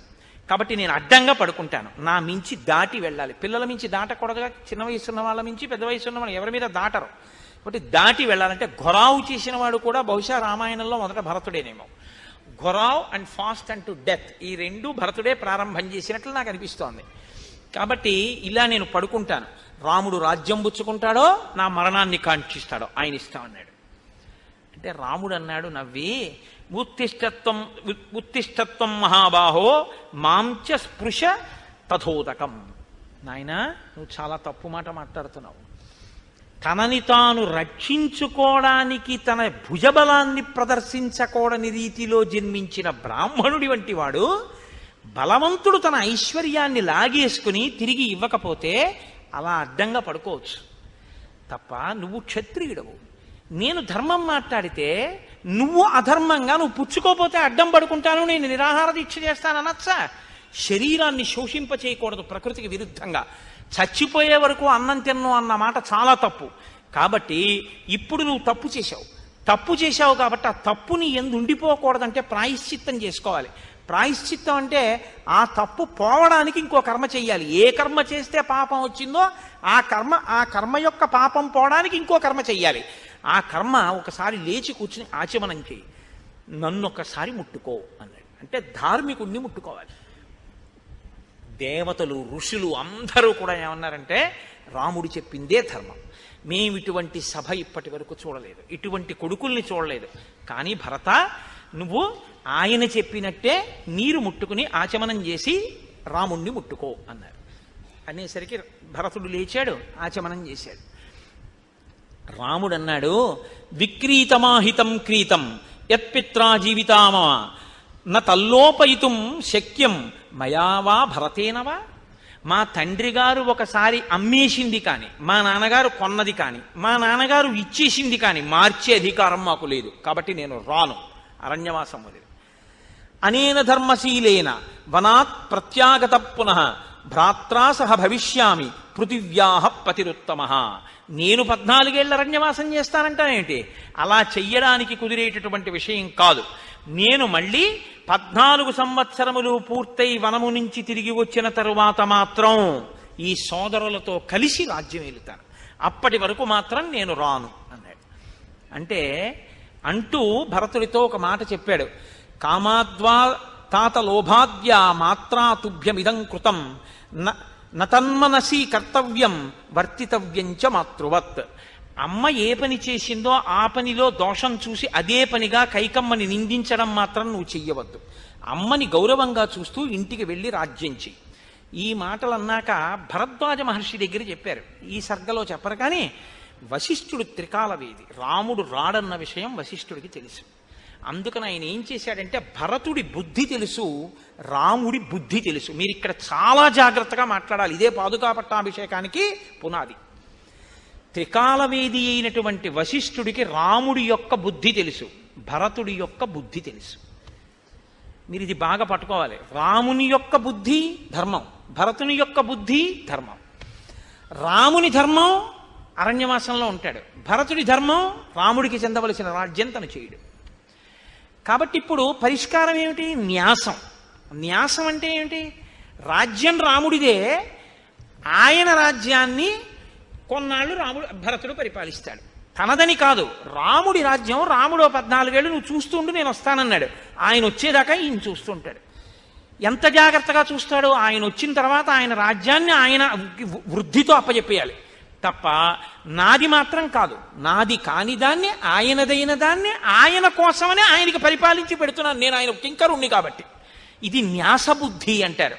ఇది ఒక్కటే పరిష్కారం. న్యాసం చేయించాలి. అంటే రాజ్యం నీదే రామా, భరతుడు అందాక పరిపాలిస్తూ ఉంటాడు 14 ఏళ్ళు, శూన్యం కాకూడదు కదా. మరి అందాక పరిపాలిస్తూ ఉంటాడు 14 ఏళ్ళు, నీదైన రాజ్యాన్నే పరిపాలిస్తాడు. నీదైన రాజ్యాన్నే పరిపాలిస్తాడంటే మరి సింహాసనం. కాబట్టి ఆయన ఏం చేశాడంటే ఆయనకి ముందే తెలుసు. బంగారు పాదుకలు తీసుకొచ్చి అక్కడ పెట్టి అన్నాడు, అధిరోహార్య పాదాభ్యాం పాదుకే హేమభూషితే ఏతే హి సర్వలోకస్య యోగక్షేమం విధాస్యత. అన్నయ్య నువ్వక్కర్లేదన్నయ్య, నీ పాదుకలు చాలు. పాదుక గురుపాదుక అంటుంటాం. పాదుక నీ తొక్కుతుంది. శరీరంలో తొక్కబడేది ఏది అంటే పాదుకొక్కటే, మిగిలినవి ఏవి తొక్కబడవు. పాదముల చేత ఆయన పైబరు అంతా పాదం మీదే ఉంటుంది, తొక్కబడతాయి. గురువు గారి యొక్క శాసనం అంతా లోపల ఉంటే గురుపాదుకలు తల మీద పెట్టుకోవడం, గురుపాదుకల్ని పూజ చేయడం అంటే ఏమిటో తెలుసా అండి? తాను కింకరుడై గురువుగారి ఆజ్ఞలని పాటించడమే తప్ప తనదైన మాట ఒక్కటి కూడా తాను చెయ్యడు. గురువుగారు చెప్పిన మాటే చేస్తాడు. అందుకని ఇప్పుడు అంటున్నాడు, అధిరోహార్య పాదాభ్యాం పాదుకే హేమభూషితే. ఇదిగో అన్నయ్య, బంగారు పాదుకలు పెట్టాను, ఒక్కసారి నువ్వు ఆ పాదుకల మీద ఎక్కి దిగిపో. నువ్వు ఎక్కి దిగిపోయిన పాదుకలు నాకు తల మీద పెట్టుకోవలసినవి. తల అత్యంత పూజనీయం, పాదములు అత్యంత అశుభ్రతతో ఉంటాయి, అశుచితో ఉంటాయి. అందుకే కదండి ఎక్కడికైనా పెడితే కాళ్ళు కడుక్కుంటాం. ఇది తల ఒక ఎక్స్ట్రీమ్, ఒక పైకి ఉంటుంది, పాదములు అతి కిందకు ఉంటాయి. పెద్దలైన వారు కనపడినప్పుడు ఇక్కడ ఉన్న తల వారి పాదములకి తగిలేటట్టుగా నమస్కారం చేస్తారు. ఎందుకని? ఈ తలకి అభ్యున్నతి ఆ పాదముల యందు ఉంది, ఆయన తపశ్శక్తిలో ఉంది. ఆ తపశ్శక్తితో కూడినటువంటి పాదములకు ఈ తల తాటిస్తే వికారమైన ఆలోచనలు విరిగిపోతాయి. పాలకి ఉప్పురాయి తగిలితే విరిగినట్టు విరుగుతాయి. విరిగి మంచి ఆలోచనలు కలిగి సక్రమంగా ప్రవర్తిస్తాడు. అందుకని తలని పాదములకు తాటిస్తారు. కాబట్టి నీ పాదములే ఎప్పుడూ మాకు కావాలి, వాటికి తల తాటించి నేను పాలించాలి నీదైన రాజ్యాన్ని నమస్కారం చేసి. నీ పాదములు వేరుగా రావు ఇప్పుడు, ఎందుకని నీ పాదములు అరణ్యంలో తిరుగుతున్నాయి. నీ పాదములకు నీ పాదుకలకు అభేదం. కాబట్టి నీ పాదములకు బదులు పాదుకలు తీసుకెడతాను, ఎక్కి దిగిపో. నీ పాదములే నాకు రక్ష. నీ గురుపాదుకలు ఎలాగో అలా నీవు కూర్చున్నావంటే, రాముడు కూర్చున్నాడు అంటే ఏం చెప్పినా ఎలా చెప్తారు? రామ ఏం చేస్తున్నారు అనరుగా, ఆయన పాదాలకు నమస్కారం చేసి పూజనీయుడని మాట్లాడతారు. ఈ పాదుకలు సింహాసనంలో పెడతాను రామా, మీరున్నట్టే సింహాసనంలో ఉంటాయి, నేను పక్కన కింద కూర్చుంటాను. ఏం చేసినా ఏం చేస్తాను ఈ పాదుకలకి చెప్తాను. రామ ఇలా అంటున్నారు, ఇలా చేస్తానైతేనో అంటాను. నాకప్పటికి చెయ్యి అని అనిపిస్తే మీరు నన్ను చెయ్యమని చెప్పినట్టు చెయ్యమని చెప్తాను. వద్దు అనిపిస్తే రాముడు చెయ్యొద్దు అన్నాడు కాబట్టి చెయ్యొద్దని చెప్తాను. నా బుద్ధితో నేనేమీ చేయను, మీకు చెప్తా, మీ పాదుకలకి చెప్తాను. మీ పాదుకలకి చెప్పడం మీకు చెప్పడమే. అలా చేస్తాను. రామ ఒకసారి ఎక్కి దిగండి అన్నాడు. ఎవరు తెచ్చారు ఈ పాదుకలు? వశిష్ఠుడు తెచ్చాడు, కులగురువు తీసుకొచ్చారు. ఇప్పుడు రాముడు ఆ పాదుకల మీద పాదాలు పెట్టి కిందకి దిగిపోయాడు. ఎక్కి దిగిపోతే భరతుడు ప్రతిజ్ఞ చేశాడు అక్కడే. సపాదుకే సంప్రణమ్య రామం వచనమబ్రవీత్ 14 వర్షాణి జటాచీరధరోహ్యహం ఫలమూలాశనో వీర భవేయం రఘునందన తవాగమనకాంక్షాన్ వసన్ వై నగరాద్బహి తవ పాదుకయోర్ యస్య రాజ్యతంత్రం పరంతప 14 సంపూర్ణే వర్షేహని రఘుత్తమ న ద్రక్ష్యామి యది త్వాం తు ప్రవేక్ష్యామి హుతాశనం. 14 సంవత్సరముల పాటు నేను అయోధ్యలో రాజ్యం చెయ్యను. అయోధ్యలో ఉంటే సింహాసనం ఉంది, ఇప్పుడు సింహాసనం ఖాళీగా ఉండిపోతుంది. నేను అక్కడ కూర్చుంటే రాముడు లేడు అన్న భావనే వస్తుంది. అందుకని నేనేం చేస్తాను, నేను అక్కడ ఉండను. నేను వసన్వై నగరాద్బహి, నగరమునకు బయట ఉంటాను, అయోధ్యకి బయట నందిగ్రామంలో ఉంటాను. అక్కడ ఒక సింహాసనాన్ని పెడతాను, అందులో ఈ పాదుకలు పెడతాను. నాది అని నేను పాలించాను. భరతుడికి రాజ్యం ఇచ్చేశాను, భరతుడు రాజ్యం చేస్తున్నాడని నువ్వు అనకూడదు. నీ రాజ్యాన్ని నువ్వు వచ్చే వరకు నేను చూస్తుంటానంతే. నీదైన దాన్ని నాదిగా చూస్తూ ఉంటాను. నువ్వు రాగానే ఇది నీకు ఇచ్చేస్తాను. ఎన్నేళ్లు చూస్తాను? 14 ఏళ్లు చూస్తాను. 14 సంవత్సరములు పూర్తయిన మరునాటి సూర్యోదయానికి నువ్వు కనపడకపోతే అగ్నిహోత్రంలో దూకేస్తాను. కాబట్టి అన్నయ్య, ఇది మనిద్దరి మధ్య ఒడంబడిక అని అవి తీసుకెళ్లి మొట్టమొదట ఏనుగు యొక్క కుంభస్థలం మీద పెట్టాడు. అంటే మహారాజు పట్టాభిషేకం అవగానే ఏనుగు మీద కూర్చోవాలి కాబట్టి ఏనుగు మీద పెట్టాడు. తర్వాత తీసి రథంలో తాను కూర్చున్నా, రథంలో పెట్టలేదు ఆ పాదుకల్ని, తల మీద పెట్టుకుని రథంలో కూర్చున్నాడు. తత శిరచకృత్వాతు పాదుకే భరతస్తథా ఆరురోహ రథం హృష్ట శత్రుఘ్నేన సమన్విత. శత్రుఘ్నుడితో కలిసి శత్రుఘ్నుణ్ణి పక్కన కూర్చోబెట్టుకుని పాదుకల్ని తల మీద పెట్టుకుని రథంలో కూర్చున్నాడు. ఎందుకని? ప్రభువు కన్నా ప్రభువుతో సమానంగా తను కూర్చోకూడదు. రథంలో కూర్చున్నప్పుడు ఎక్కడ పెట్టినా ప్రభువుతో సమానం అవుతుంది. అందుకని రథంలో పక్కన పెట్టుకోలేదు పాదుకల్ని, రథంలో కూర్చుని తల మీద పెట్టుకున్నాడు. అంటే ఆయన ఉన్నతంగా కూర్చున్నారు, నేను ఆయన కింద కూర్చున్నాను కింకరుణ్ణి. ఇప్పుడు ఆ పాదుకలు పట్టుకుని ఇంటికి వెళ్ళాడు. వశిష్ఠో వామదేవశ్చ జాబాలిశ్చ దృఢవ్రత అగ్రత ప్రయుః సర్వే మంత్రిణో మంత్రపూజితా. ఇటువంటి ఋషులందరినీ పిలిపించాడు. నేను ఇంకా ఈ అయోధ్యానగరంలో ఉండలేను, బయట ఉన్నటువంటి నంది గ్రామంలో నేను రాజ్యం చేస్తాను, నా తమ్ముడితో కలిసి అక్కడికి వెళ్ళిపోతాను. నేను కూడా జటలు కట్టుకుని సింహాసనం మీద ఈ పాదుకలు పెడతాను, వీటికి తెల్లటి గొడుగుని అలంకారం చేస్తాను. తెల్ల గొడుగు కింద ఈ పాదుకలు ఉంటాయంటే రాముడు సింహాసనం మీద తెల్ల గొడుగు కింద రాజారాముడై కూర్చున్నాడని గుర్తు. నేను రామపాదములకే నమస్కరిస్తున్నానని పాదుకలకు నమస్కరిస్తాను.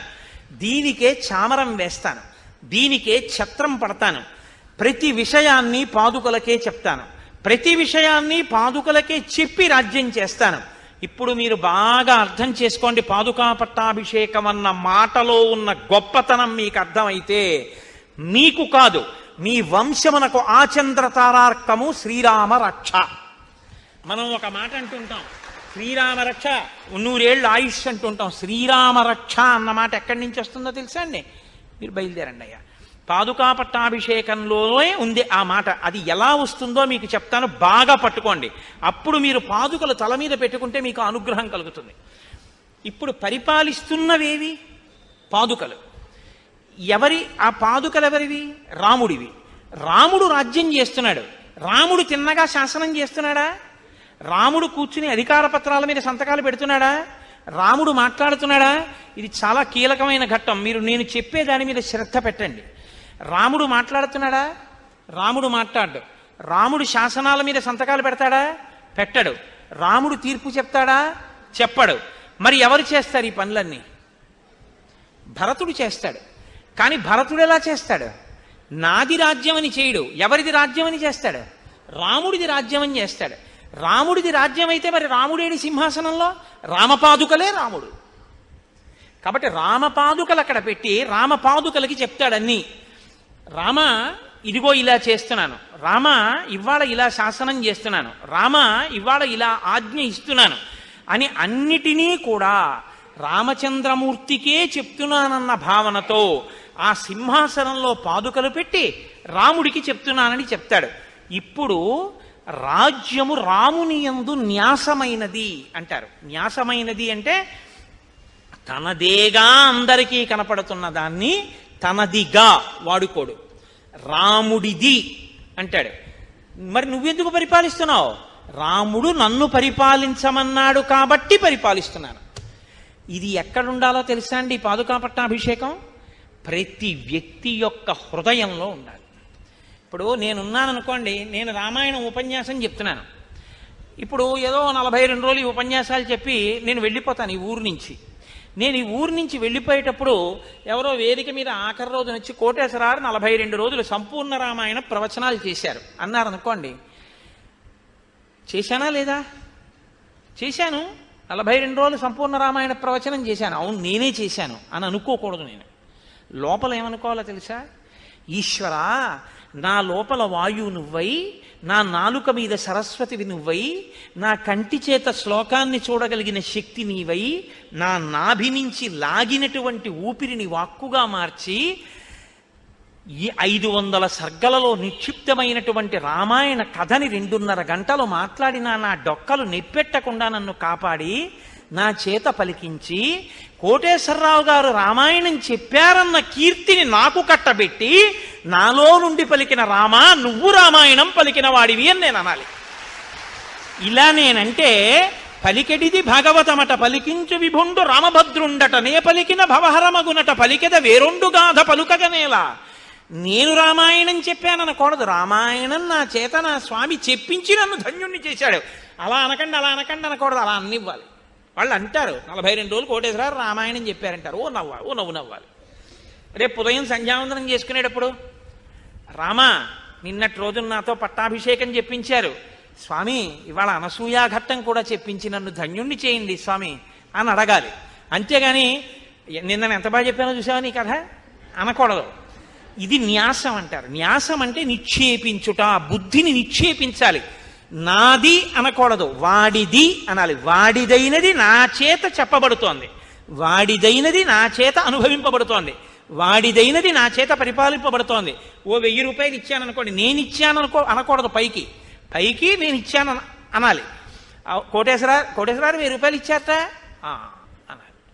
లోపల ఈశ్వరుడు నాకు 1000 రూపాయలు ఇచ్చి నా చేత 1000 రూపాయలు ఆయనకి ఇప్పించి ఆయనకి ఇచ్చాడన్న పుణ్యాన్ని నాకు కల్పించాడు. ఈశ్వరుడు ఇప్పించాడు, నేను ఇవ్వడం ఏమిటండి అనుకోవాలి. అన్నీ న్యాసం చేస్తారు. ఎదురుగుండా కనపడుతున్నాడా? రాముడు వచ్చి కూర్చుని రామాయణం చెప్తూ కనపడ్డా? కనపడ్డావు. లోపల ఉన్నాడు, న్యాసము చేయబడి పాదుకగా ఆయన కాలి చెప్పుగా నేనున్నాను. కాలి చెప్పుగా నేనుండడం నా బుద్ధిని న్యాసం చేస్తే ఆ చెప్పుకి చెప్పగలిగినటువంటి అదృష్టం నాకు పడుతుంది. ఇది పాదుకా పట్టాభిషేకం అంటే. తాను పరిపాలిస్తున్నా తనది కాదని పరిపాలిస్తాడు. మీరు ఏది చేసినా అలాగే చెయ్యాలి. ఇంట్లో మీరు ఇల్లు కట్టుకున్నారు, ఈశ్వరుడు ఇచ్చాడండి అనాలి. ఇంట్లో ఓ పరవన్నం తిన్నారు, ఈశ్వరుడు ఇవాళ పరవన్నం తినే భాగ్యం ఇచ్చాడండి అనుకోవాలి. పైకి అనక్కర్లేదు, అలా అందరితోటి ఇప్పించాడు అనుకుంటారు. లోపల అనుకుంటూ ఉండాలి. ఏది చేసినా బాగా నిద్ర పట్టింది, ఈశ్వరుడు ఎంత గొప్ప నిద్ర పట్టించాడా ఆ రాత్రి అనుకోవాలి. లేచారు, ఈశ్వరుడు ఇవాళ ఓపిక ఇచ్చి హాయిగా సకాలంలో కూర్చుని సంధ్యావందనం చేసుకునే భాగ్యం ఇచ్చాడు కదా, ఇవాళ నేను ప్రాయశ్చిత్తంతో కాకుండా వేళపట్టున అర్ఘ్యత్రయ ప్రదానం చేశాను, 4 మాటలు అర్ఘ్యాన్ని ఇవ్వవలసిన అవసరం లేకుండా చేశాను అనుకోగలగాలి. ఏది చేస్తున్నా బుద్ధిని ఆయన యందు న్యాసం చెయ్యాలి. ఈ న్యాసం చెయ్యడానికి ఏమని పిలుస్తారంటే శ్రీరామ పాదుకా పట్టాభిషేకము అని పిలుస్తారు. యథార్థంగా పట్టాభిషేకం చేస్తే బుద్ధితో పనే ఉందండి. ఎదురుగుండా రాముణ్ణి కూర్చోబెట్టి నీళ్లు పోస్తారు, నదీ జలాలు. ఆఖరి రోజున సంపూర్ణ రామాయణ ప్రవచనం పూర్తయిపోయిన తర్వాత పట్టాభిషేకం జరుగుతుంది. అప్పుడు జరిగేటప్పుడు నదీ జలాలతో రాముడికి నిజంగా అభిషేకం జరుగుతుంది. ఇప్పుడు రాముడు ఉండడు, రామపాదుకలు ఉంటాయి. రాముడు ఉండడా? రాముడే రామపాదుకలుగా ఉన్నాడా? రాముడే రామపాదుకలుగా ఉన్నాడు. అవన్నీ పాదుకలవి. పాదుకలవి నీవని నువ్వు అనుకుంటున్నావు, నావి కాదు, ఇవన్నీ నీవే తండ్రి. నీ చెప్పు నా తల మీదకి వస్తే నా బుద్ధిలో మార్పు వస్తుంది, నాదన్న అహంకారం విరిగిపోతుంది, నీదన్న భావన బయలుదేరుతుంది. ఈ భావన బయలుదేరగానే నేను పుణ్యాత్ముడనవుతాను, నా బుద్ధిలో పరిశుద్ధి కలుగుతుంది.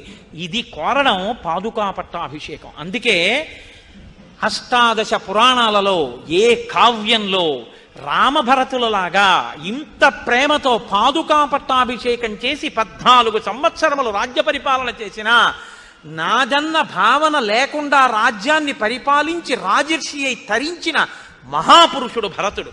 అందుకే శ్రీరామాయణంలో అత్యద్భుతమైన ఘట్టం శ్రీరామ పాదుకా పట్టాభిషేకం. ఆ పాదుకా పట్టాభిషేకమే ఇప్పుడు జరగబోతోంది. ఇప్పుడు ఆ పాదుకల్ని తల మీద పెట్టుకుని మేళతాళాలతో తీసుకొస్తారు. నదీ జలాలను ఆవాహన చేసినటువంటి, నదీ జలాలతో నిండినటువంటి పూర్ణ కుంభాన్ని బ్రహ్మస్థానంలో ఉండేటటువంటి వ్యక్తి ఆ కుంభాన్ని పట్టుకుని వస్తారు. ఆ వెనక్కాతల బ్రాహ్మణులు స్వస్తి చెప్తూ వస్తారు, ఎందుకంటే ప్రభువు పట్టాభిషేకానికి వస్తున్నట్టు. ఆ వెనక తల మీద పెట్టుకుని యజమానులు, యజమాని అన్న మాట మీరు జాగ్రత్తగా అర్థం చేసుకోవాలి. యజ్ఞము చేసే స్వభావం ఉన్నవాడైతే యజమాని అని పిలుస్తారు. ఆయన తల మీద పెట్టుకుని ఆ పాదుకల్ని తీసుకుని వస్తారు. తీసుకుని దేవాలయానికి ప్రదక్షిణ పురస్సరంగా వస్తారు. వచ్చి ఈ సింహాసనంలో ఆ పాదుకల్ని చక్కగా పెడతారు. పెట్టిన తరువాత రామచంద్రమూర్తికే పూజ జరిగితే ఎలా ఉంటుందో ఆ పాదుకలకి పూజ పెట్టేసేయండి. కానీ అది రామచంద్రమూర్తికే పూజ. రామచంద్రమూర్తికే పూజ జరిగిందనుకోండి, ఆయన పాదాలు మీ తల మీద పెట్టుకోవాలంటే చాలా కష్టం. ఎందుకంటే మీరు వెళ్ళి ఆయన పాదాలు ఎత్తితే ఆయన పాదాల కింద మీ తల దూర్చాలి. పాదుకా పట్టాభిషేకంలో ఉండేటటువంటి అదృష్టం ఏమిటో తెలుసా అండి? పాదుకలను తీసుకొచ్చి అక్కడ పెట్టి ఇప్పుడు పూజ చేస్తారు. పూజ చేస్తే మీరు హాయిగా సంతోషంగా ఇవాళ సభకి వచ్చినటువంటి ప్రతి ఒక్కరి తల మీద కూడా ఆ పాదుకలను పెట్టి పంపిస్తారు. దానివల్ల ఏమవుతుందంటే కొన్ని కోట్ల జన్మల నుంచి నేనన్న అహంకారంతో మనం ప్రవర్తించడం వల్ల కలిగినటువంటి పాపము ఏదుందో ఆ పాపము విరిగిపోయి రామచంద్రమూర్తి యొక్క పరిపూర్ణమైన అనుగ్రహాన్ని పొందుతాం. ఇప్పుడు తెల్లగొడుగు కింద రామపాదుకలు కూర్చుంటున్నాయంటే రామచంద్రమూర్తియే రాజై కూర్చుంటున్నారు అని గుర్తు. కాబట్టి భరతుడు ఈ మాట చెప్పి భరత శాసనం సర్వం పాదుకాభ్యాం న్యవేదయత్. అన్ని శాసనములు భరతుడే చేశాడు 14 ఏళ్ళు. ఎలా చేశాడు? పాదుకాభ్యాం న్యవేదయత్, పాదుకలకి ఆ విషయాల్ని చెప్తూ చేశాడు. కాబట్టి సమాల వ్యజనం ఛత్రం ధారయామాస సస్వయం భరత శాసనం సర్వం. ఆయనే ఛత్రం పట్టాడు, గొడుగు పట్టాడు, తెల్ల గొడుగు. ఆయనే చామరం వేశాడు. అమ్మ, ఇప్పటి వరకు మనం పట్టాభిషేకం చూసాం. అంటే రామచంద్రమూర్తి చక్రవర్తిగా కూర్చుని ఉన్నారు. ఇప్పుడు ఇంకా మనకి భయం లేదు. ఎందుకంటే మనకి సమర్థవంతమైనటువంటి పరిపాలకుడు ఉన్నాడు. ఆయన ఛత్రఛాయల్లో మనం హాయిగా సంతోషంగా జీవితాన్ని గడిపేయచ్చు. మనకి అంత గొప్ప ప్రభువు దొరికినప్పుడు మనం కోరుకోవలసినటువంటి మాట ఒకటి ఉంది. మనం అందరం ఏం కోరుకోవాలంటే మన ప్రభువు యొక్క బలం నిరంతరం అభివృద్ధి పొందాలి అని కోరుకోవాలి. అలా కోరుకుంటే ఆయన ఎంత బలవంతుడవుతాడో మనకంత రక్షణ కలుగుతుంది. అనగా ఆదిలక్ష్మి అయిన రుక్మిణితోడ క్రీడ సల్పుచున్న కృష్ణు చూచి పట్టణంబులోని ప్రజలుల్లసిల్లిరి ప్రీతులగుచు ముక్త భీతులగుచు అంటారు పోతన గారు. వాళ్ళిద్దరూ ఎంత బలంగా ఉంటే సీతారాములు మనమంత హాయిగా ఉంటాం. కాబట్టి ఈశ్వరుడు మనకి ఎంత పెద్దగా అనగలిగిన కంఠం ఇచ్చాడో దాన్ని చూస్తాడు. ఇప్పుడు అంత గట్టిగా అంటున్నాడా లేదా నిజంగా అని చూస్తాడు. కొన్ని ఎంత నిశ్శబ్దంగా అంటే అంత బలం మంత్రం, కొన్ని ఎంత గట్టిగా అంటే అంత బలం. దిక్కులు పిక్కటిల్లేలా అందరూ చెప్పండి 3 మార్లు. ఇది అంటే మనం బలం విష్ణోహ ప్రవర్ధతాం, మళ్ళీ అందరూ గాని అంటే విష్ణువా నీ బలము పెరుగుగాక. ఆయన బలం ఎంత పెరిగితే మనమందరం అంత సుఖంగా ఉంటాం. ఇది మన కంఠంతో అంటే ఆయన సంతోషిస్తాడు. ఓ, నా బలం పెరగాలని వీళ్ళు కోరుకుంటున్నారు, కాబట్టి వీళ్ళని నేను పరిపాలించి వీళ్ళకి ఆపద రాకుండా కాపాడతాను. రాముడికి ఉన్న లక్షణం ఏమిటో తెలుసా అండి? ఆపదామపహర్తారం దాతారం సర్వసంపదాం లోకాభిరామం శ్రీరామం భూయో భూయో నమామ్యహం. రాబోయేటటువంటి ఆపదలని దొంగిలించి, అంటే వస్తున్న ఆపద మనకి తెలియకుండానే ఆయన తీసేసి దాని స్థానంలో ఒక శుభాన్ని మనకిస్తాట. అంటే కన్నాలు పడిపోయిన సిలవరి బిందె ఎత్తుకుపోయి బంగారు బిందె ఇంట్లో పెట్టేటటువంటి వ్యక్తిత్వం ఉన్న దొంగ ఆయన. అంత గొప్పవాడు. కాబట్టి ఆయన బలం పెరగాలని కోరండి. నే చెప్తాను, మీ అందరూ చెప్పండి ముక్త కంఠంతో. బలం విష్ణోః ప్రవర్ధతాం. బలం విష్ణోః ప్రవర్ధతాం. ఏమిటి ఇంతమంది ఉండి ఇంతే? రేకు ఎగిరిపోవాలి చెప్తే. బలం విష్ణోః ప్రవర్ధతాం. బలం విష్ణోః ప్రవర్ధతాం. అది ఇంకొక మారు. బలం విష్ణోః ప్రవర్ధతాం. బలం విష్ణోః ప్రవర్ధతాం. చాలా సంతోషం.